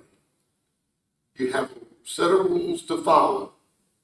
And if we follow those rules, then we are in compliance. If we don't, then we should change them. But everybody on this board has amended agenda meeting. And I think it's a shame that people sit here now and all of a sudden they have an issue. Those are my comments, Mr. Chair. Thank you. Thank you, Mr. Underwood. I forgot to mention during opening board comments that I attended Milford Day last Saturday, sponsored to some degree by the Milford Presbyterian Church. It was a great day to be out with the citizens of Milford. Fun was had by all. That's it, and we are now going to take a motion to recess to October 10th at 4:30 for the work session with the school board. We'll need that motion, but Mr. Cully is supposed to meet with the schools later this week. You already met with them? So you're working on what their agenda is, and you'll send that to me, and I'll send it to the board to see if there are any board agenda items to be added to that, and we'll go from there. So motion to adjourn to would be in order. So moved, adjourn. Thank you. Is there a second? Mrs. Long makes the second. All in favor, say aye. Aye. All opposed, nay. Motion carries unanimously. See you on the 10th. Thank you.